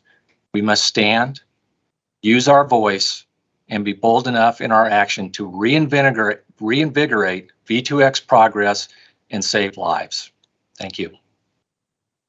Thank you, Member Graham. Further discussion? From my perspective, it seems in accordance with our mission, and given that the highway problem is on our most wanted list in multiple areas with speed and what we saw with this crash here, I think we should be a little more forthcoming in our recommendations to them. And I would say that this seems to cover pretty much all of the bases. Member Chapman? I'm generally supportive of the objective of this proposed amendment. I understand that there is some disagreement with respect to the terminology used to describe the sorts of voluntary commitments that I know Member Graham is looking for here. And I'd be interested in hearing staff's perspective on that issue in particular. I do have some thoughts that might be helpful, but I'd like to hear what staff has to say about that particular issue. Thank you. And Member Graham, thank you for offering the amendment. The amendment I do not support the amendment as currently drafted. I do think V2X has tremendous safety potential. I've seen the numbers. My concerns are, and let me just mention that recommendation 1 as proposed pretty much follows your 1, 2, 3 parts of your proposed amendment, with one exception, the input from specific groups, but also in number 2 of the proposed recommendation, the use of the term ensures sufficient spectrum necessary for advanced connected vehicle applications, in my view, is a little bit stronger than determines the spectrum necessary for advanced V2X applications.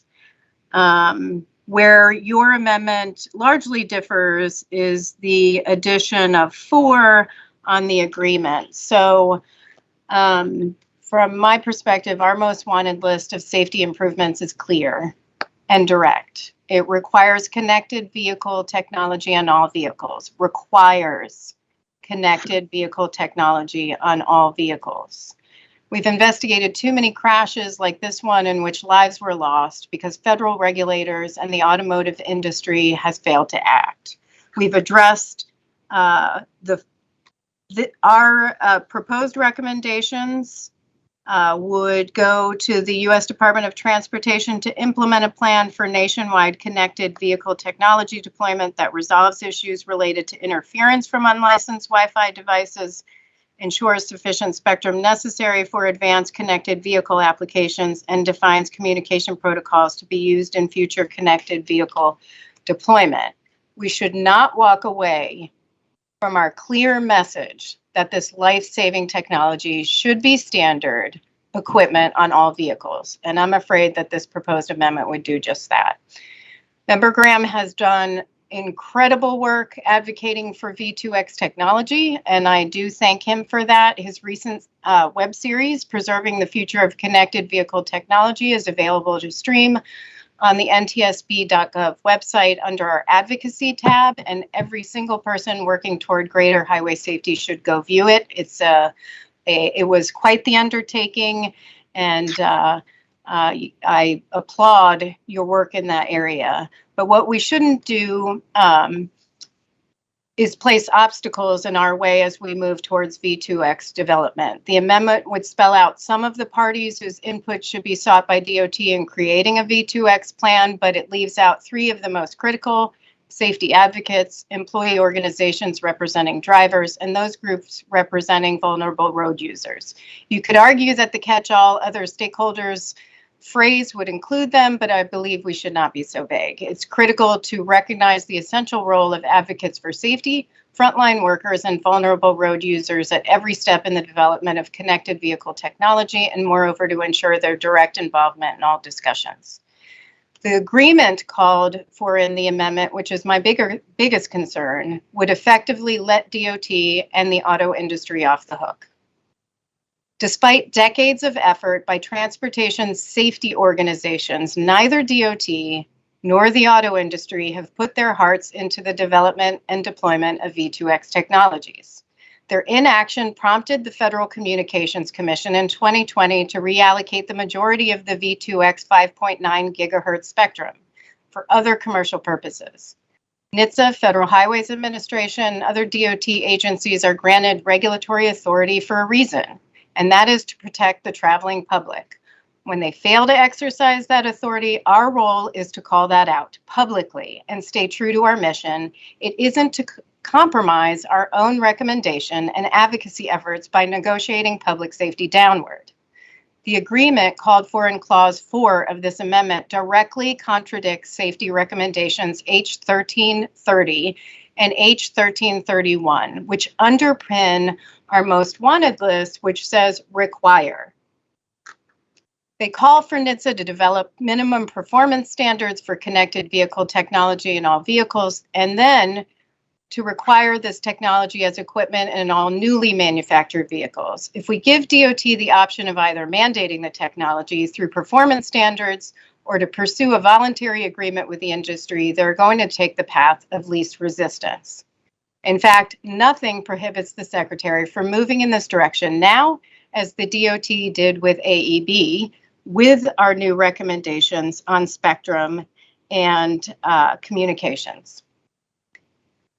While we stood strong on a mandate that is now part of the transportation bill that was just enacted. Further, what we are doing here is we are issuing a recommendation to NHTSA that says implement V2X, connected vehicle technology. It says develop performance standards and implement V2X in accordance with those standards. That's to NHTSA. Then we're telling the DOT with the amendment to implement a plan for an agreement. So which DOT is going to kick that to NHTSA, which they do. So are we telling NHTSA implement the plan, or are we telling them implement a voluntary approach? So I will add that how we define success in accelerating V2X infrastructure deployment. The bipartisan infrastructure law now allows states to use their apportioned highway grants on approved projects to deploy V2X infrastructure and equipment through the federal carbon reduction program. But if states don't take advantage of this grant authority, if infrastructure projects are not included in statewide transportation improvement programs, the TIP program, or are not consistent with state long-range statewide transportation plans and metropolitan transportation plans, or the projects themselves fail to reach compromise or promise, would we consider that unacceptable action by the Secretary? So with that, I do not support the amendment, but willing to have further discussion. I have a question.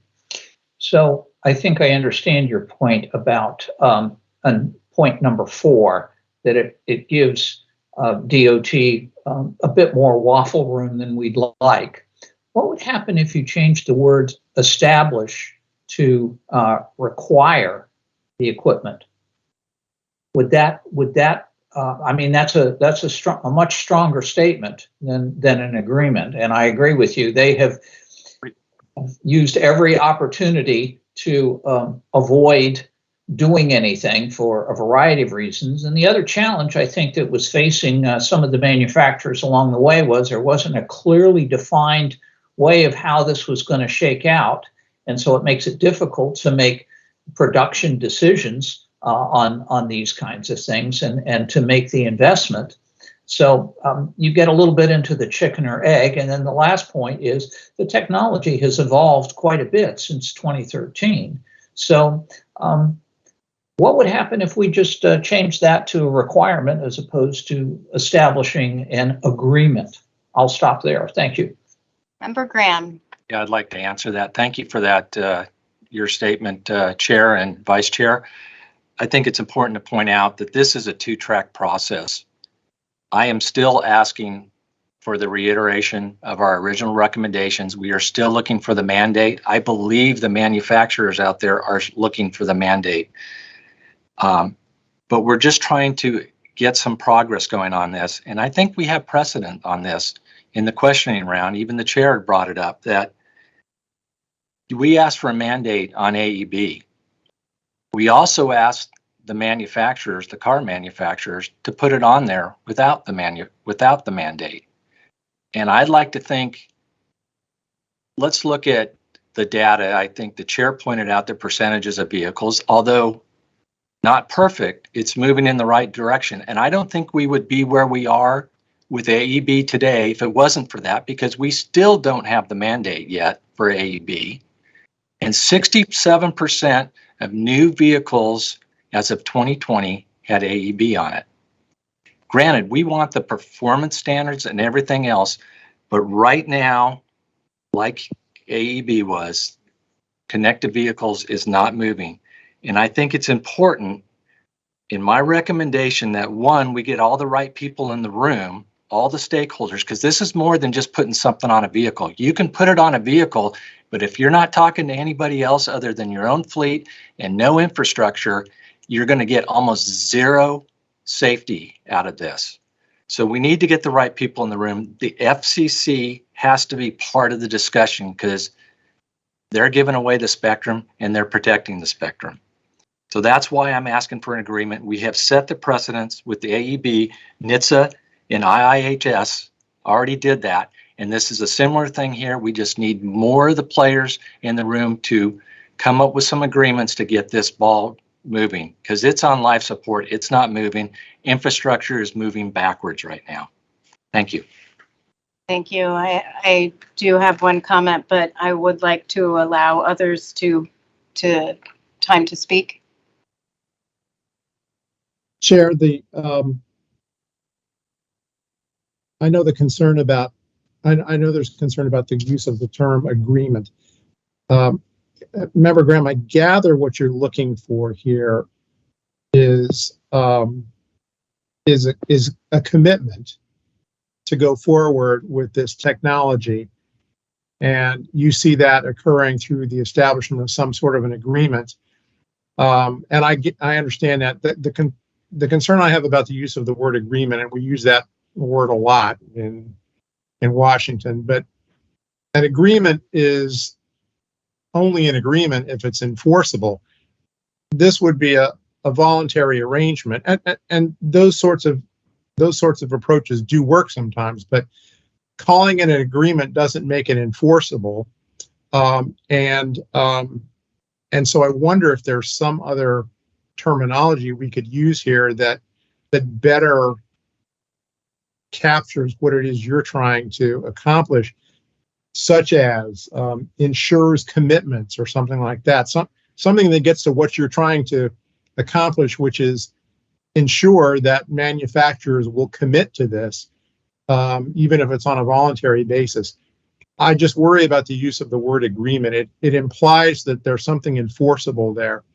It's not enforceable, and that means it's not an agreement, at least in the strict sense of agreement being an enforceable contract. So if there were just some way to address that by using other terminology, perhaps commitments or something like that, I think it might help the case. I'd like to address. Yeah, I have looked at a lot of different words, and I think we need to be fairly prescriptive with this in agreement. Matter of fact, I put voluntary agreement in there, and I've been asked to remove voluntary, and I did. What I'm looking for is a very similar thing that was done on AEB to get this moving. And I'm afraid if we don't get the ball moving here. We're never going to get to the perfect, which is the mandate we'd like to have and requiring it on all vehicles.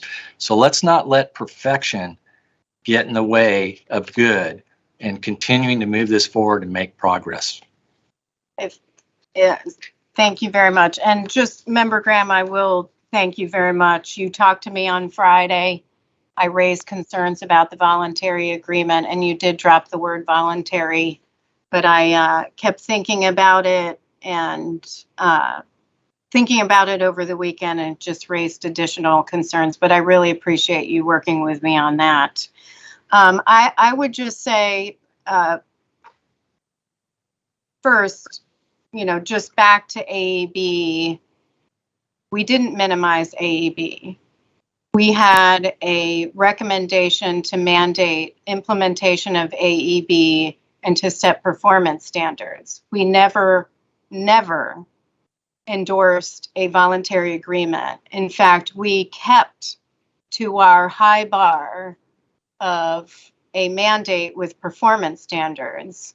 And it's because of that now the administration is going to implement our recommendation, because the voluntary agreement wasn't fully implemented and a number of manufacturers are behind and it's not enforceable.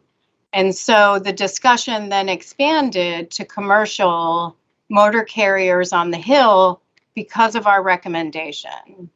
And so I appreciate, I've seen a number, especially, over the past 15, 20 years of NTSB recommendations that were reiterated and reiterated and reiterated that finally were implemented. And we stayed true to our mission. So I do think, for me, there's concern about whether it's agreement or voluntary agreement, and concern about nothing on developing performance standards in here, which you don't want to develop after the fact. We're seeing that, like I said, on AEB with problems with failure to recognize pedestrians at night. So with that, I don't know if we want to have further discussion. Member Graham? Yeah, just one thing. I respect your stance. I would be amenable to taking out agreement and putting in commitment. And I'll leave it at that, and I'll let staff and everybody else join in if that's what somebody wants to recommend.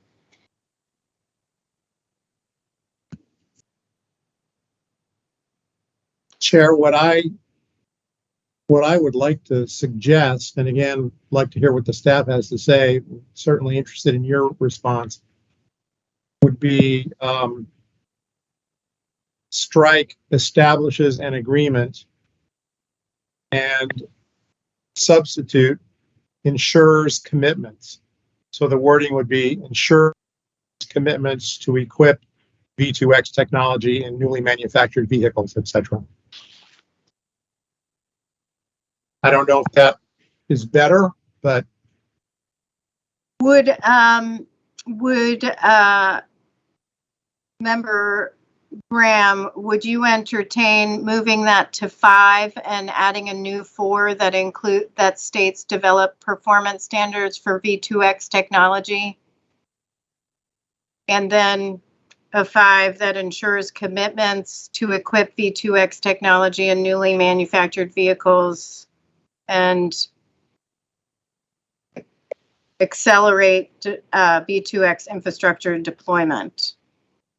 Yeah, can you repeat 4 again for me? I think I lost you there. I'm sorry. Sure. Moving Member Chapman, moving what Member Chapman mentioned to 5, and including a 4 that says develops performance standards for V2X technology. So what that would do is implement a plan within, and I'll mention the groups in a minute, but for nationwide V2X deployment, that 1, 2, 3, and then 4 develops performance standards for V2X technology and ensures, I'm sorry, I have scratches all over this, ensures commitments to equip V2X technology in newly manufactured vehicles and accelerate V2X infrastructure deployment. I hope I got that right. So basically what you're saying is just to add a commitment, sorry, wrong choice of words, but to have a performance standard included in all of this, and then going on to say, once we've got the standard, we have a commitment to actually implement it. Am I understanding? It can come together. It's a plan. And so all of that would be together in the plan.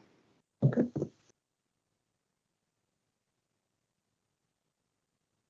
I think what is important to know that the AEB agreement did have some performance standards in it. Granted, they were not perfect, but there were some performance standards. And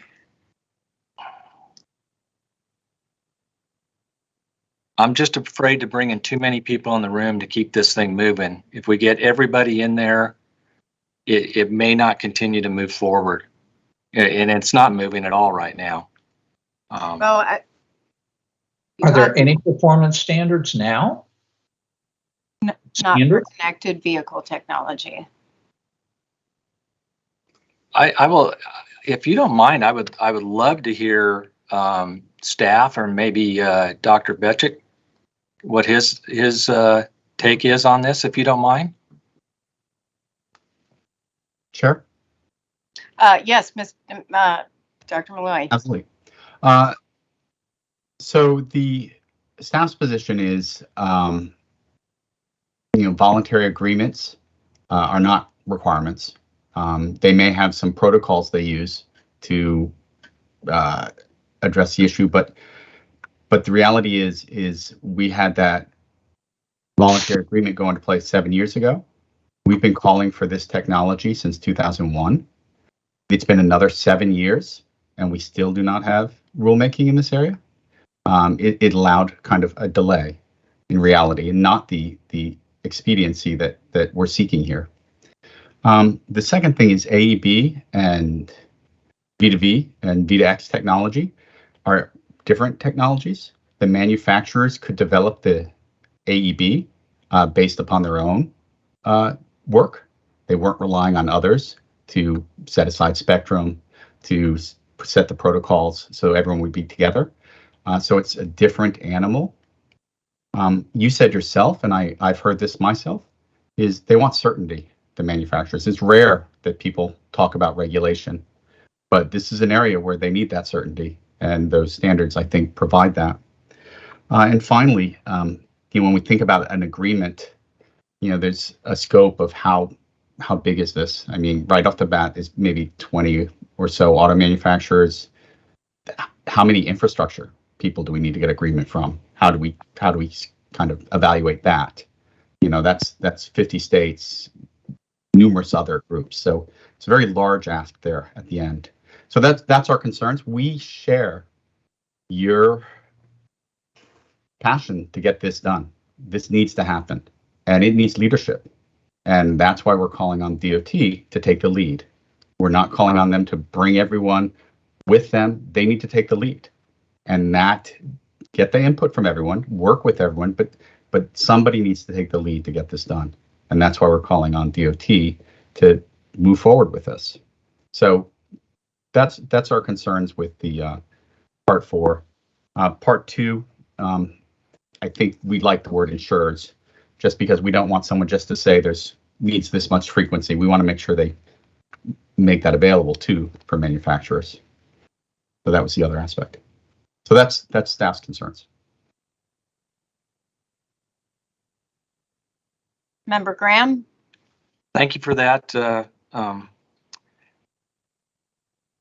My thing, you were talking about ensures the spectrum necessary. Did you say that?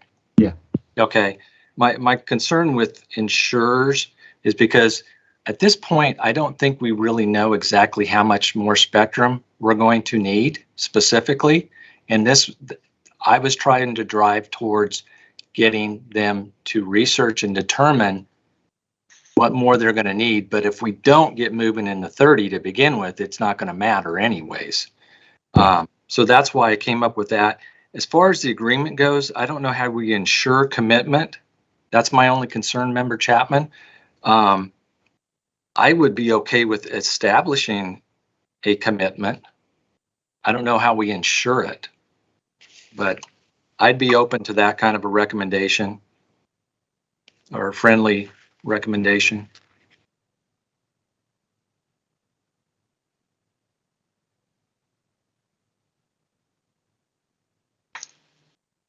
I think establish a commitment is not that much different from a mandate and our other recommendation.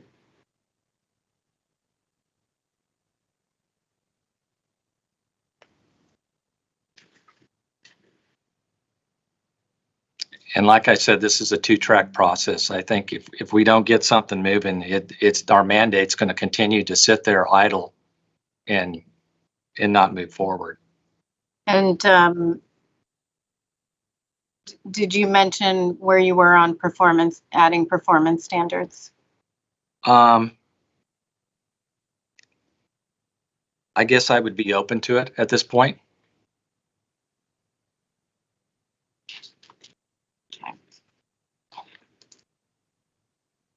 Why don't we,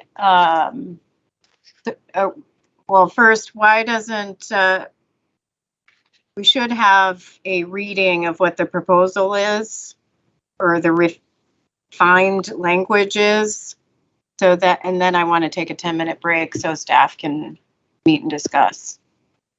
Chair, before we do that, do you have a, on this issue of establishes commitments or ensures commitments, do you have a point of view on that? I think I'd want to get staff's Okay. view on that.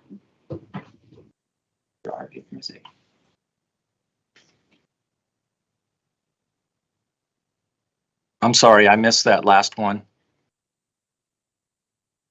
How would you feel about implements a framework?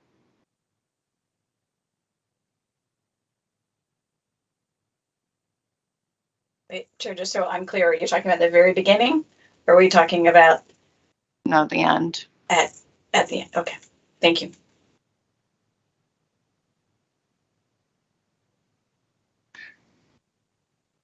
I'm not sure that's going to get us where we need to go. And as far as the performance standards go, I think there have been some developed performance standards out there, like maybe possibly through SAE. And I would ask staff if they might know better than I do at this point, as far as that one's concerned. I think there have been SAE work on the protocols for the message. So I know they've discussed that for how you would share the message. Thank you. My concern, and I'll go back to my concern. One, we need performance standards. Two, we need a requirement. Our most wanted list, if you looked up our most wanted list today, it'd say require collision avoidance systems and connected vehicle technology. That's not what this does. And so, I don't support the current draft. If there are amendments to the draft, I'm happy to consider them, and we'll take a break, but without those, it's not something I could support. If I could ask Member Graham a question. So what difficulty do you have with at some point, we have to establish some standards if we're going to drive to it. So as you said, it's a two-step process. So if that's acceptable, and then having a little more teeth in beyond a word of agreement, as Member Chapman has pointed out, agreements are made and broken all the time in Washington. To have something a little stronger, if we could get those 2 points in, it would seem like we're pretty close, and it has then a bit more teeth to it. Dr. Malloy, I think you're, oh, sorry. Who's, Yes, sorry. I saw Member Graham speaking and then. Sorry. Yeah, I would be amendable to that. Mr. Malloy, do you have any more to add there? One of the things I just wanted to remind people too, and I think you know this from your conversations with the manufacturers and the states, they're very committed to connected vehicle technologies. You know, I think they recognize the potential. They just need a path forward. You know, their commitment is there. They know that that's really going to solve a lot of the transportation problems, as you mentioned with Dr. Betchich. So much potential for lives saved here. So they know that. So I think there is a commitment. They've worked hard with DOT in the past on moving this forward, but they need the help with regard to interference and spectrum being available. Agreed. Thank you. If I propose those two amendments, I could go ahead and do that. Would you want to take a break and do that, or do you want to go? Yeah, why don't we take a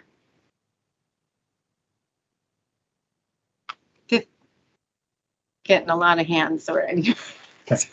Total, that's probably 20, but 10-minute break. And we will we'll come back at we'll round it up to 1:55. And so if you can work with something, talk with staff, that would be fantastic. And circle it around. Will do. Thank you. Thank you. We're back in session, and it's hot in my office. So I understand there has been some discussion, but just wanted to see where things stand as far as what's on the table and what staff's position is. I don't know if you'd like me to start, Chair. Sure. You bet. And yeah, it's 80 degrees in my office too. I know. It's 75. We're 77. It's so hot. So yeah. Okay. After much discussion with staff, and I'll be honest with you, we have actually been working on this not just weeks but months since the fall of trying to come up with a good recommendation in lieu of what happened. So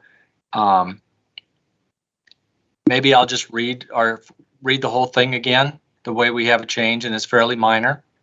And then I'll make a couple comments and let everybody else jump in after that. So again, I move that. Yeah. Mike, I'm sorry. I just want to make sure that Member Chapman is here. Sorry. No. Good point. Yes. Yep, I'm here. Okay, Sorry. great. All right. Okay. No, just making sure. Sorry about that. We started a little bit early, but okay. Go ahead. So again, I move to amend recommendation 1 to the U.S. Department of Transportation to read: implement a plan with input from the FCC, vehicle manufacturers, infrastructure owner operators, and other stakeholders for nationwide V2X deployment that 1.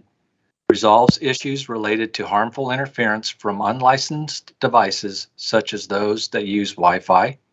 2. defines communication protocols to be used for future V2X deployment. 3. determines the spectrum necessary for advanced V2X applications. And 4. establishes a commitment to A. equip V2X technology in newly manufactured vehicles, and B. accelerate V2X infrastructure deployment. Now, you will notice in there that the only change I made at this point is establishes a commitment instead of an agreement. And that's to cover Member Chapman's concern and make sure we establish a clear process to ensure a measurable progress with this. There was much discussion about the performance standards, about adding an additional. I think staff and I were in somewhat of agreement, and I won't speak for them, but that, like I said before, we're still asking for the performance standards and the mandates with reiteration of the recommendations from 13. So that's why we didn't want to add that to this. So that is my amendment. All right. Staff, Dr. Malloy. Thank you very much. And we share Member Graham's commitment to making sure V2X happens. Our concern still remains that even with the commitment, it's close to an agreement. I think we're asking the auto manufacturers to commit to something when the federal government hasn't made it clear what the path forward is. And that's what's needed here. And trying to work out an agreement will delay that movement. And so, or a commitment. So I firmly believe from our discussions with manufacturers, they are committed to this technology. They see that as the future. We need to lead as a federal government, and that's the DOT providing that roadmap for them.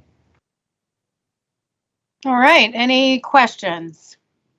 So I'm a little confused. What's missing, Dr. Malloy, in terms of this amendment that isn't covered in page 13?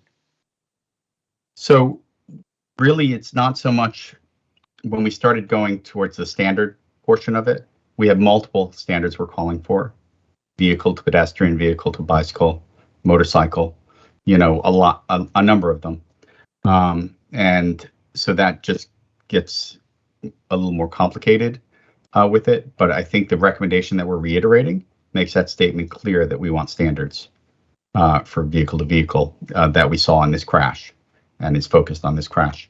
I think we're still working on an agreement in an uncertain world where DOT needs to add more certainty for the manufacturers. So that's the part that we're still on, is the commitment concerned about.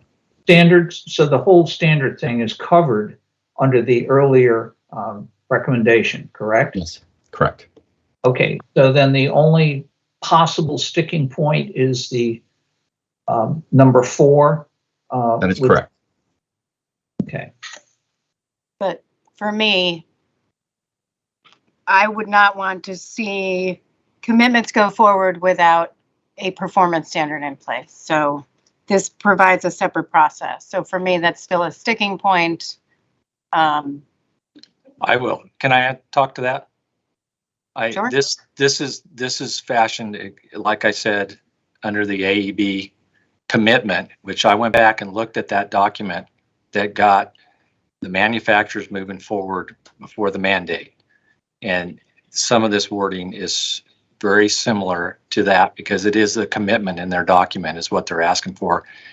I have said about all I can. I think really truly believe with all the research I've done in this and all the talking with the multiple groups that this is a path forward to get people moving again. It's not the end game, but if we don't get moving, I don't know when the end game will ever happen if it does, in my opinion. Thank you.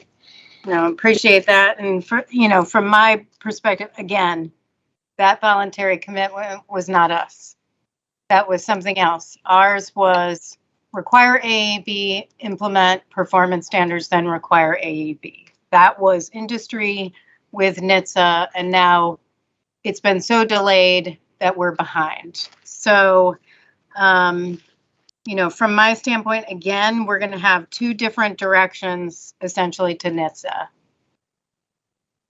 Make commitments, implement a plan for commitments without standards, and then separately have standards and implement a mandate. So, but I do appreciate the discussion, and I do appreciate all your work on this. Other comments? Well, my confusion knows no bounds here, so bear with me for a moment. If we are saying that they can't really go forward without having standards, we've had that conversation, right? You got to have standards before you can develop anything. And so it would seem like one would precede the other, correct? Am I thinking about this properly? The AEB commitment did have some functional requirements into it. 2 minor ones, not ones we would have recommended. And like I said before, this is to try to get DOT to step up and do their job and take the lead. And I just don't know when we're going to move forward with C2X. Like AEB, we're behind. V2X, we are way behind also. And we fall behind every day. And every year we don't get this done or get it moving, we continue to have crashes and lose many lives, thousands of lives. So. Okay, are there additional questions before we go to a roll call vote? Chair, I just want to say, and with respect to our colleague, Member Graham, despite having offered some suggested language, I think where I am now is I'm inclined to take the staff recommendation and vote against the proposed amendment. The reason being, I think this discussion today is very helpful. I'm convinced now that the combination of recommendation number 1 as originally drafted, and the actions that we're continuing to call for in the reiterated recommendation, that those in combination, I would hope, would get us where we need to be. And for that reason, I'm going to support the staff proposed recommendation and vote against the amendment.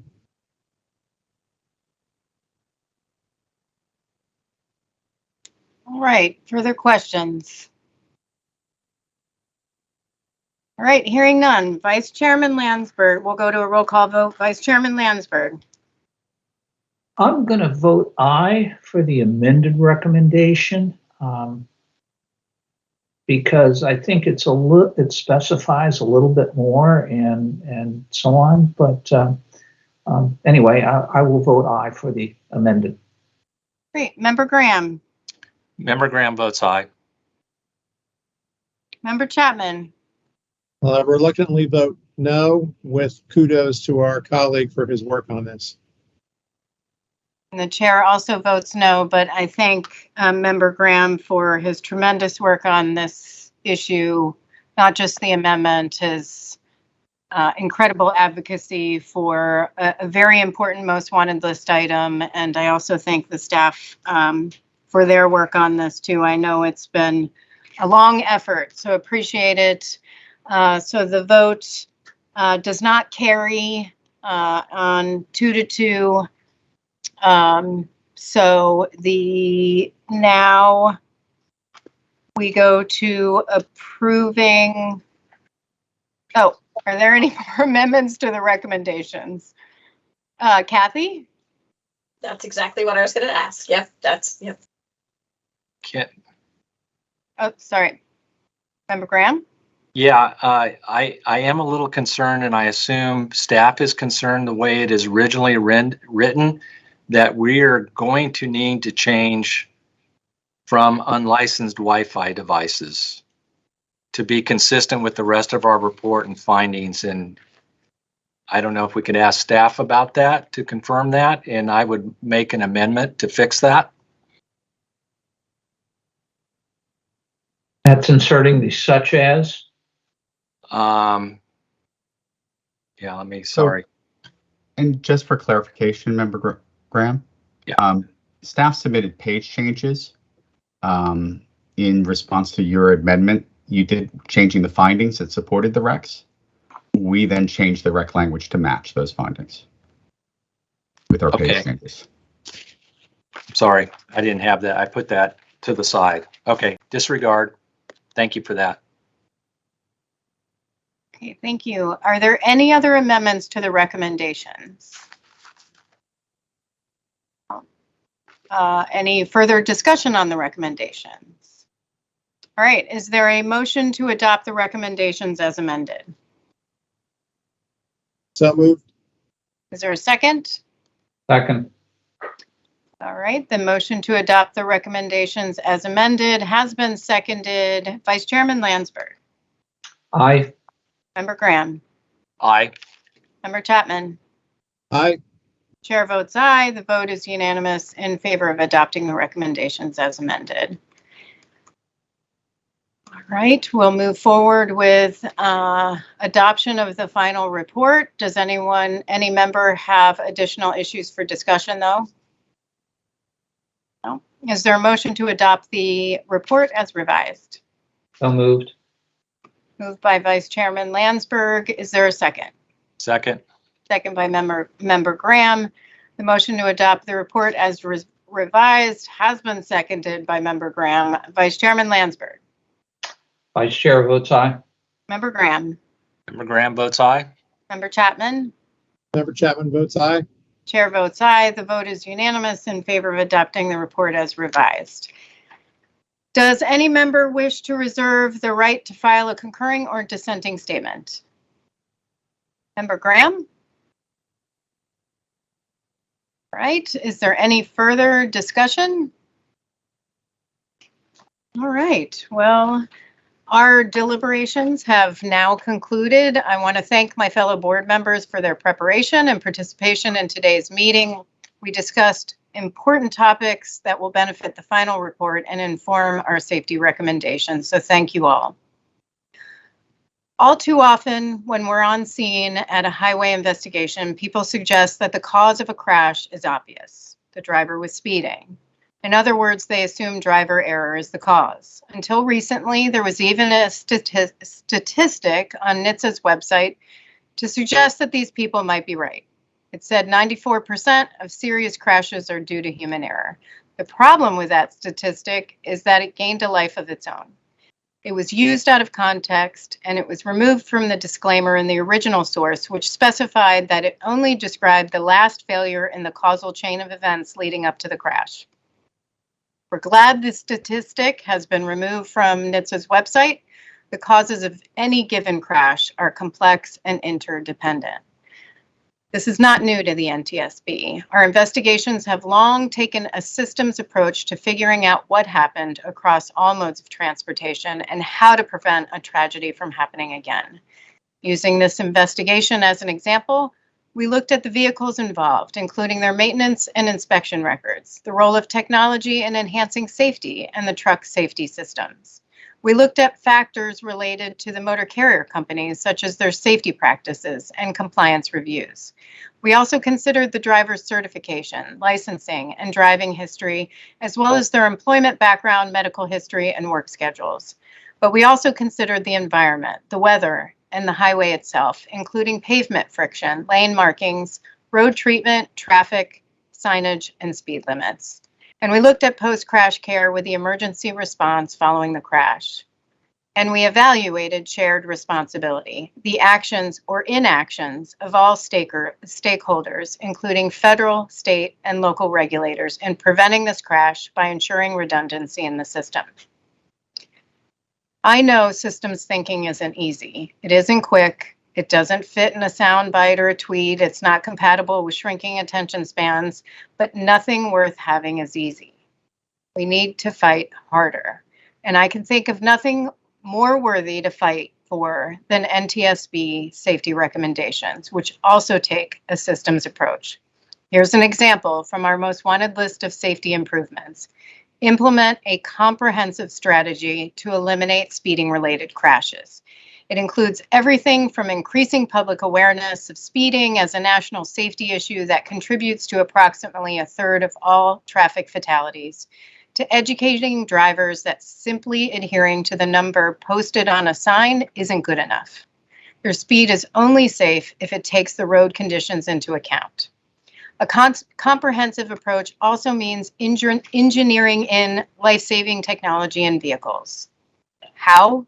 By developing performance standards for automatic emergency braking, forward collision warning systems, and advanced speed limiting technology for all vehicles, including trucks, buses, and motor coaches.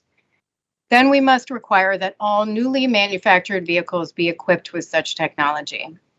A comprehensive approach to speeding also includes strengthening requirements for speed engineering studies, de-emphasizing the 85th percentile approach to setting speed limits, and updating automated enforcement guidelines or safety camera guidelines to reflect the latest technology for cameras. It also means encouraging states and local governments to use speed safety cameras. With that, I want to thank the following groups who served as parties to our investigation. While they are not part of the analysis, parties are crucial in helping us develop the facts around an investigation. The parties to the Mount Pleasant investigation were the Pennsylvania State Police, the Federal Motor Carrier Safety Administration, the United Parcel Service, FedEx Ground, the Pennsylvania Turnpike Commission, and Daimler Trucks North America.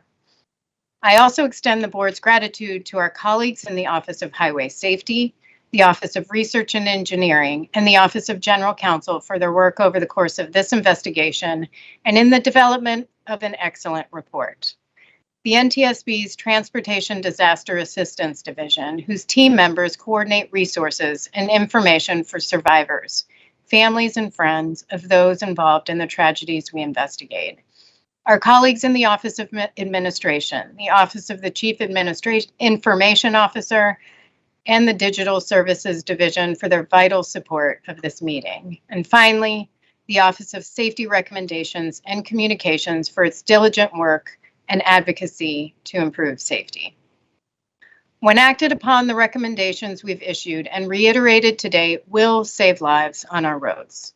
The NTSB looks forward to working with NHTSA, the motor coach and trucking industries, labor unions, and the Pennsylvania Turnpike Commission as they implement our recommendations.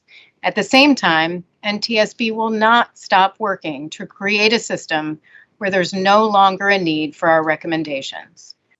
Wherever your travels take you and however you get there, you deserve to be safe. Thank you. We stand adjourned.